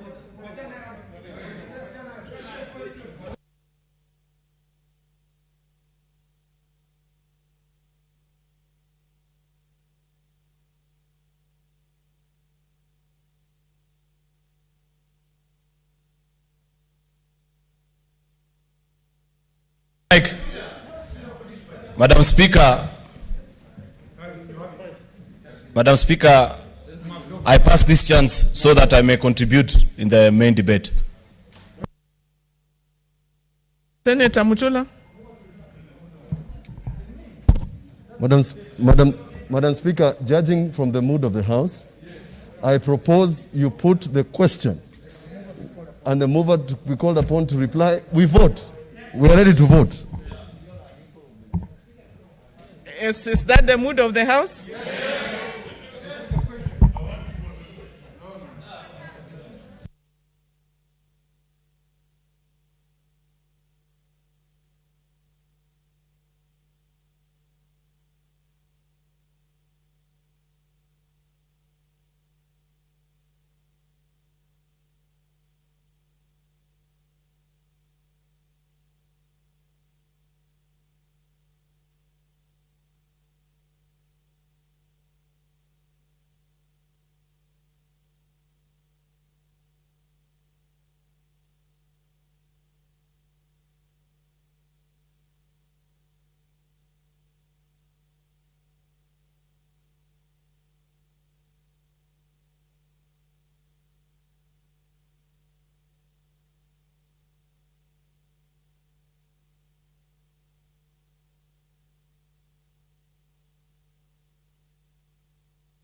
Can the mover be called to reply? The mover to reply.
Honorable Senators, can we have some order? Let's have some order. Honorable Senators, can we have some order? Some order, please. And now we are calling the debate as per the amendment, as amended. We want the debate as per the amendment of Senator Sakaja. Yes, as amended. What's your point of order, Sakaja? Senator Sakaja. Thank you, Madam Speaker. Madam Speaker, you're very clear. What do you want me to use? Madam Speaker, you're very clear that now we go back to the motion as amended by the further amendment to my amendment. So that motion is the motion that was brought by Senator Kibiru. So, Madam Speaker, because he's the one to reply, no one replies, you don't reply amendments. Amendments are not replied. So, Madam Speaker, the mood of the House was that we don't seek to debate anymore. We want to go to the vote. Unless we use standing order, I think 35 or whatnot, to ask for that. But the general mood, because members have said the same thing throughout, then we just go to the mover to reply and we put the vote.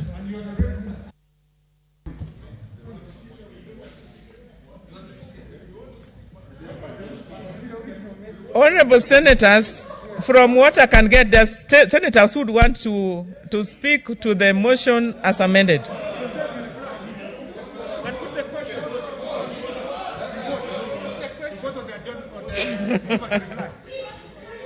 Let me just move the motion for mover to reply. So we vote on it.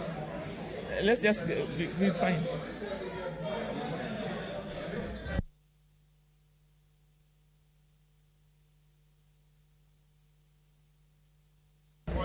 Senator Kajwa. The correct procedure.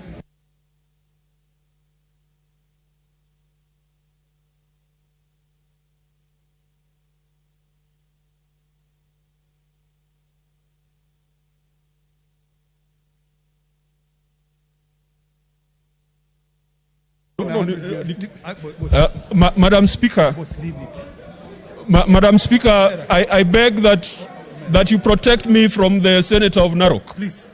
Madam Speaker, I beg your protection and indulgence.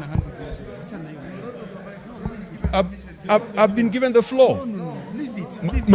Madam Speaker, Put a question. Speaker Mehenda. No.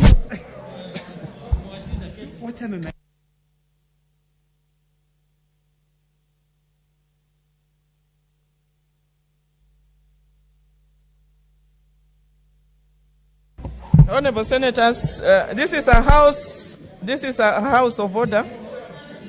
Honorable Senators, order.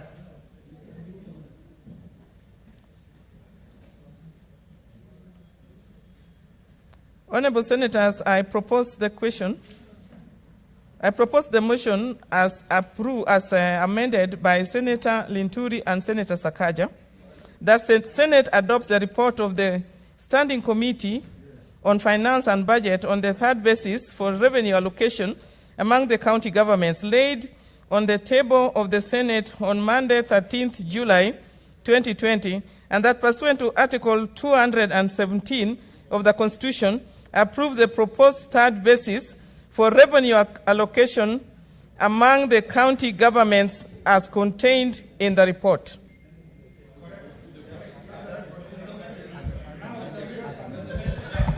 And as further amended by Senator Sakaja and Senator Midhika Linturi.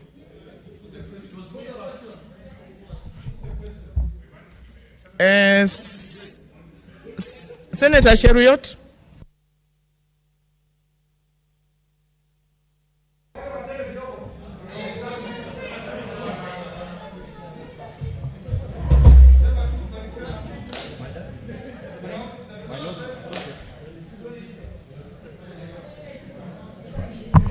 Thank you, Madam Speaker. Madam Speaker, I support this motion as now presented before this House. Madam Speaker, we've been... Senator, you may need some guidance. As first, we had already agreed on the limit of 5 minutes, so we go by the 5 minutes, please. 5 minutes is enough, Madam Chair. 5 minutes is adequate. Thank you, Madam Chair. Madam Speaker, this House has been through a very difficult journey. The last 7 or 8 weeks haven't given us a good opportunity as a House. Honorable Senators, can you take your seats? And some social distancing, please.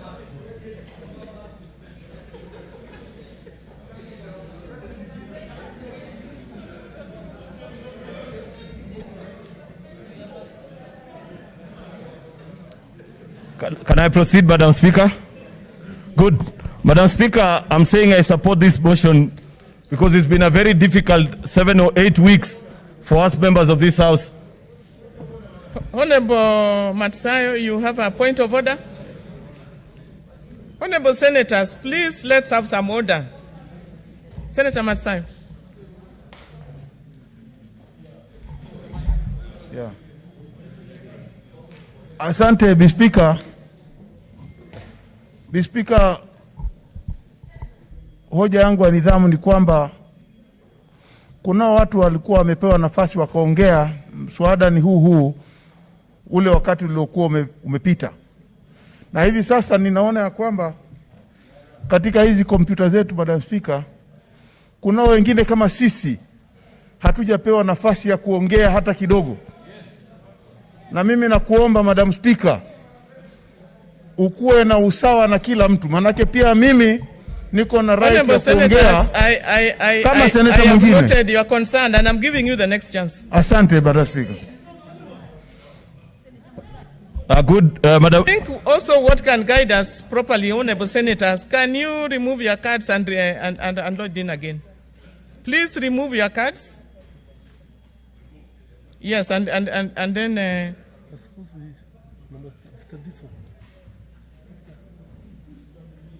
May I ask all the members, just please remove all your cards. No, I can see the names are still listed.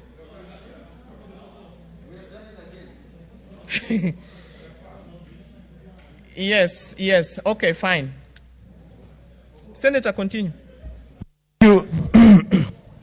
Thank you, Madam Speaker. Madam Speaker, the whole premise of this debate is about fairness and the desire to have a united country where as a Senate we are being called upon to shepherd this nation in a way that will leave us better united as a people and each and every one of us celebrating. In my honest opinion, Madam Speaker, I think we are back to Naivasha all over again in 2010. Colleagues who are members of parliament back in 2010 will reveal to you that this is not the first time Kenya is having this debate between land and population, between 1 man and 1 kilometer. And it was the wisdom of the leaders who were present in Naivasha at that time that to strike a compromise, those who are strongly tilted towards a parliamentary system were granted devolution, and those who are heavy in terms of a presidential system were granted the same. And thus, they saved this country from dividing right in the middle. That is a difficult question that has been before us. And I'm so proud of my colleague, Senator Linturi, for having finally guided us and given us a resolution which I feel that if we support as a house will guide this nation in a better way, because you no longer have a situation where a particular county is losing more than 1 billion Kenya shillings, Madam Speaker, and others are gaining a similar amount. Senator Linturi's proposal has 29 counties gaining, but not gaining as much as has been proposed by CRA. The 18 counties that are losing, it is a figure that is manageable, close to 300 to 500 million Kenya shillings, Madam Speaker. I feel Honorable this is an extremely fair proposal. Chief Whip. I feel this is an extremely fair proposal, Madam Speaker, and I want to plead and urge my colleagues to support this particular motion in the format that has been brought before us by Senator Linturi. This is about justice. Madam Speaker, every time we sing the national anthem, stanza 2 of our national anthem, we sing and pray to God that justice be our shield and defender. It's not an idle song that we present as a people. How can you say that you stand for justice, yet as a senator you want to preside and stand in this house and celebrate while your colleagues are losing close to 2 billion Kenya shillings? That is not fairness, that is not equity, that is not what is demanded for us as leaders before this house. Madam Speaker, the last 2 years have taught me great lessons on justice and fairness. You know what is happening in this country, Madam Speaker. Last time, when we used to come to this house and we had our colleagues from the then NASA coalition coming before us in the house on afternoons after they have been tear gassed, and they're coming before us as colleagues. Many of the times that we kept quiet because we thought with the comfort of government, why should I be worried about my colleagues who are being tear gassed? Little did I know that in 2 short years, roles will be reversed and I'll be the ones who is being tear gassed this particular time. And I want to plead with my colleagues that if you support injustice today, you never know when the pendulums of power will switch and you will be on the receiving end. Today you are celebrating because you are receiving extra money, but you do not know what the debate will be about tomorrow. It might be a different thing that your county is not favored. And therefore, I plead with you that the good book, the Bible says, all it takes for evil to prosper is good men who do nothing. All it will take for devolution to die in these countries is good senators who look as many as 18 counties are being skinned alive. There is no county that can survive a removal of more than even 200 or 300 million Kenya shillings, Madam Speaker. And therefore, I plead with my colleague that Senator Linturi has granted us a perfect opportunity. If you look at the parameters that he's considering, there are very little variations from what the committee had proposed. That's why, as a member of Finance and Budget Committee, and I've been in that committee since last time, this is not the first formula that we are handling. We handled the second generation formula in 2016. We followed close to the same parameters as being proposed this particular afternoon before us, Madam Speaker. And Senator Linturi doesn't deviate further from them. So I plead with my colleagues that finally, because the country has been looking up to us to offer leadership, finally, we have a resolution before us which, if we agree, all counties will go home happy. I've seen senators try and say, perhaps, why should you change your position and move away from your committee's proposal? Senators, it's a plain and simple question. The conduct in this house, I'm sorry, Senator, but the way we are conducting ourselves in this house is very shameful. People are just, senators are just walking up and down as if we are not in the chambers. It's not acceptable. Senator, conclude. Madam Speaker, I want to propose that all funds that are sent to our counties be subjected to this particular proposal. Madam Speaker, if we are speaking about the gains that are made to different counties, we are forgetting that even in this current financial year, there is close to 70 billion in conditional grants that are going to counties in no particular order. As a house, we have abdicated our responsibilities, and therefore, from today, because we have sent a signal to the national government that as a house, we want justice and we want equity, even conditional grants, we need to sit down and see the criteria that the national government follows in granting conditional grants to the various counties. Madam Speaker, with those very many remarks, I support. Senator Matsai, what's your point of order?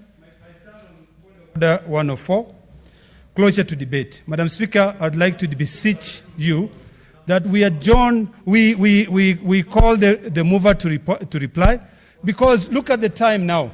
It is going to around 7. Madam Speaker, and it will be a shame if we now start mobilizing people to seek an adjournment, because that is the intended outcome or strategy later this afternoon. So, Madam Speaker, your point is, Senator, your point is noted. That we now call the mover to reply so that we can end this and give counties money. Honorable Senator, your point is noted. We extended this debate. We extended the time, and I think we have up to 8 o'clock, 8:30 to debate on this. So I'm going to allow a few members, because I cannot just call upon the mover to reply, yet I have so many members who would like to Senator Matsayo, let's give it a bit of time, please, senators.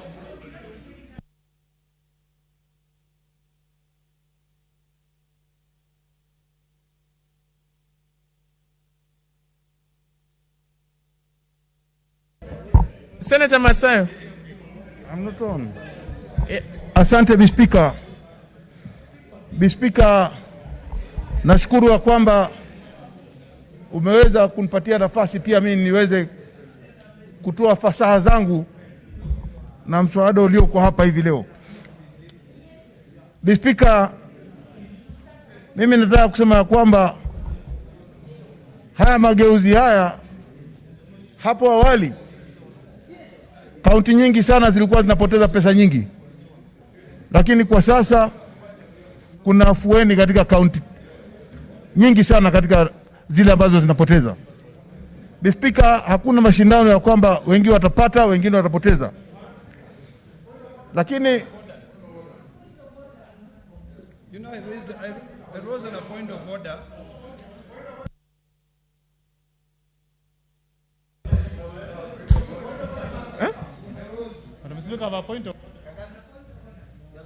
I have not given Senator Mugeni, I have not given you an opportunity for a point of order. Senator Matsai was on the floor.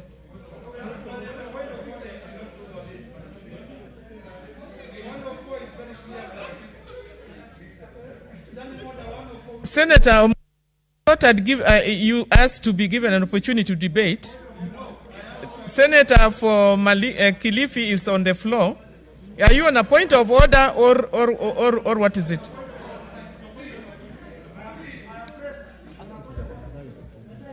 Senator Matsayo, please continue.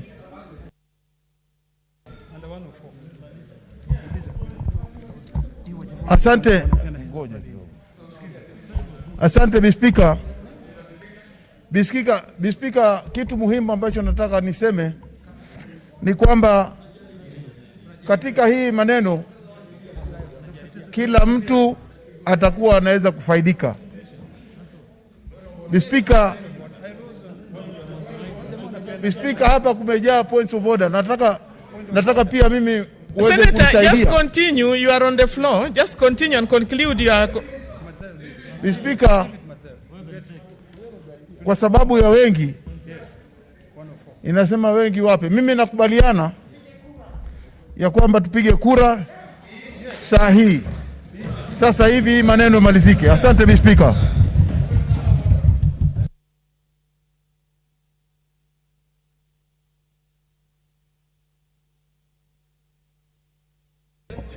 Honorable Senators, I think it is important for us to go by the rules of the House. And it is very clear that after a senator has already made a contribution on a particular matter, the same cannot move. You cannot move for a closure of a debate under paragraph 1 and 2 that may be moved by a senator who has spoken to the motion under consideration. So we have senators who would want to make contributions.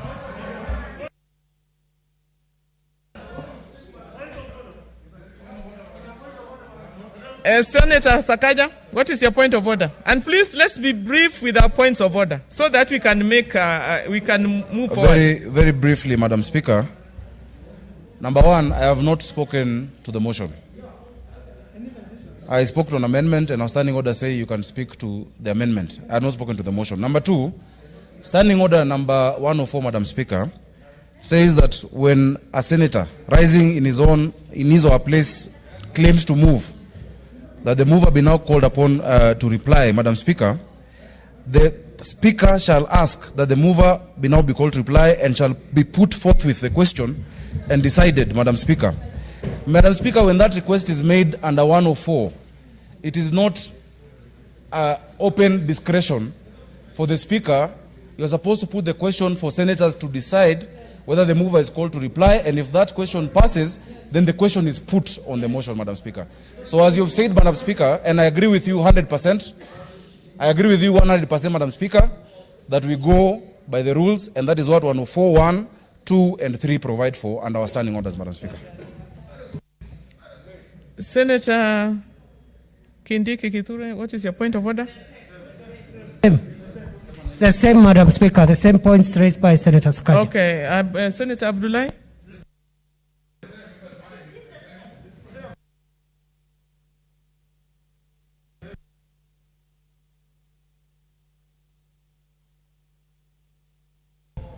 Madam Speaker, it's on the same.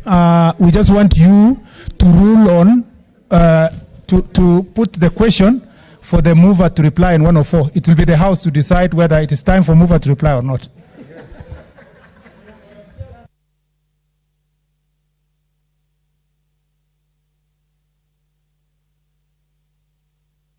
Senator Ochila Yako, what do you have to say?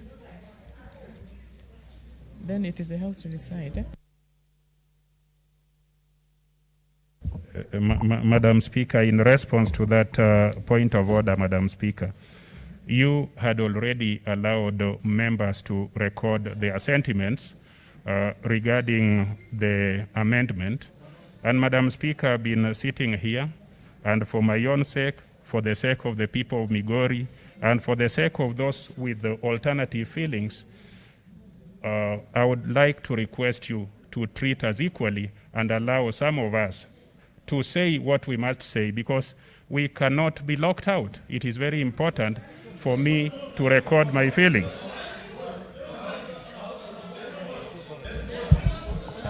Honorable Senators, we will use the same order, our standing orders 104, and put the question.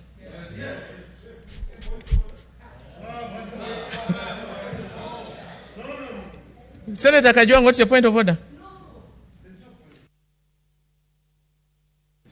Madam Speaker, nobody has a monopoly on ideas in this House. And when you read the Desiderata, it tells you, listen to everyone, even the dull and ignorant, they too have their story. I may be dull and ignorant, but I represent the people of Homa Bay. Madam Speaker, we are discussing the motion that has taken us 8 adjournments and 10 various permutations of formula. It cannot be rushed. Each and every senator here as a right to go on record so that his people...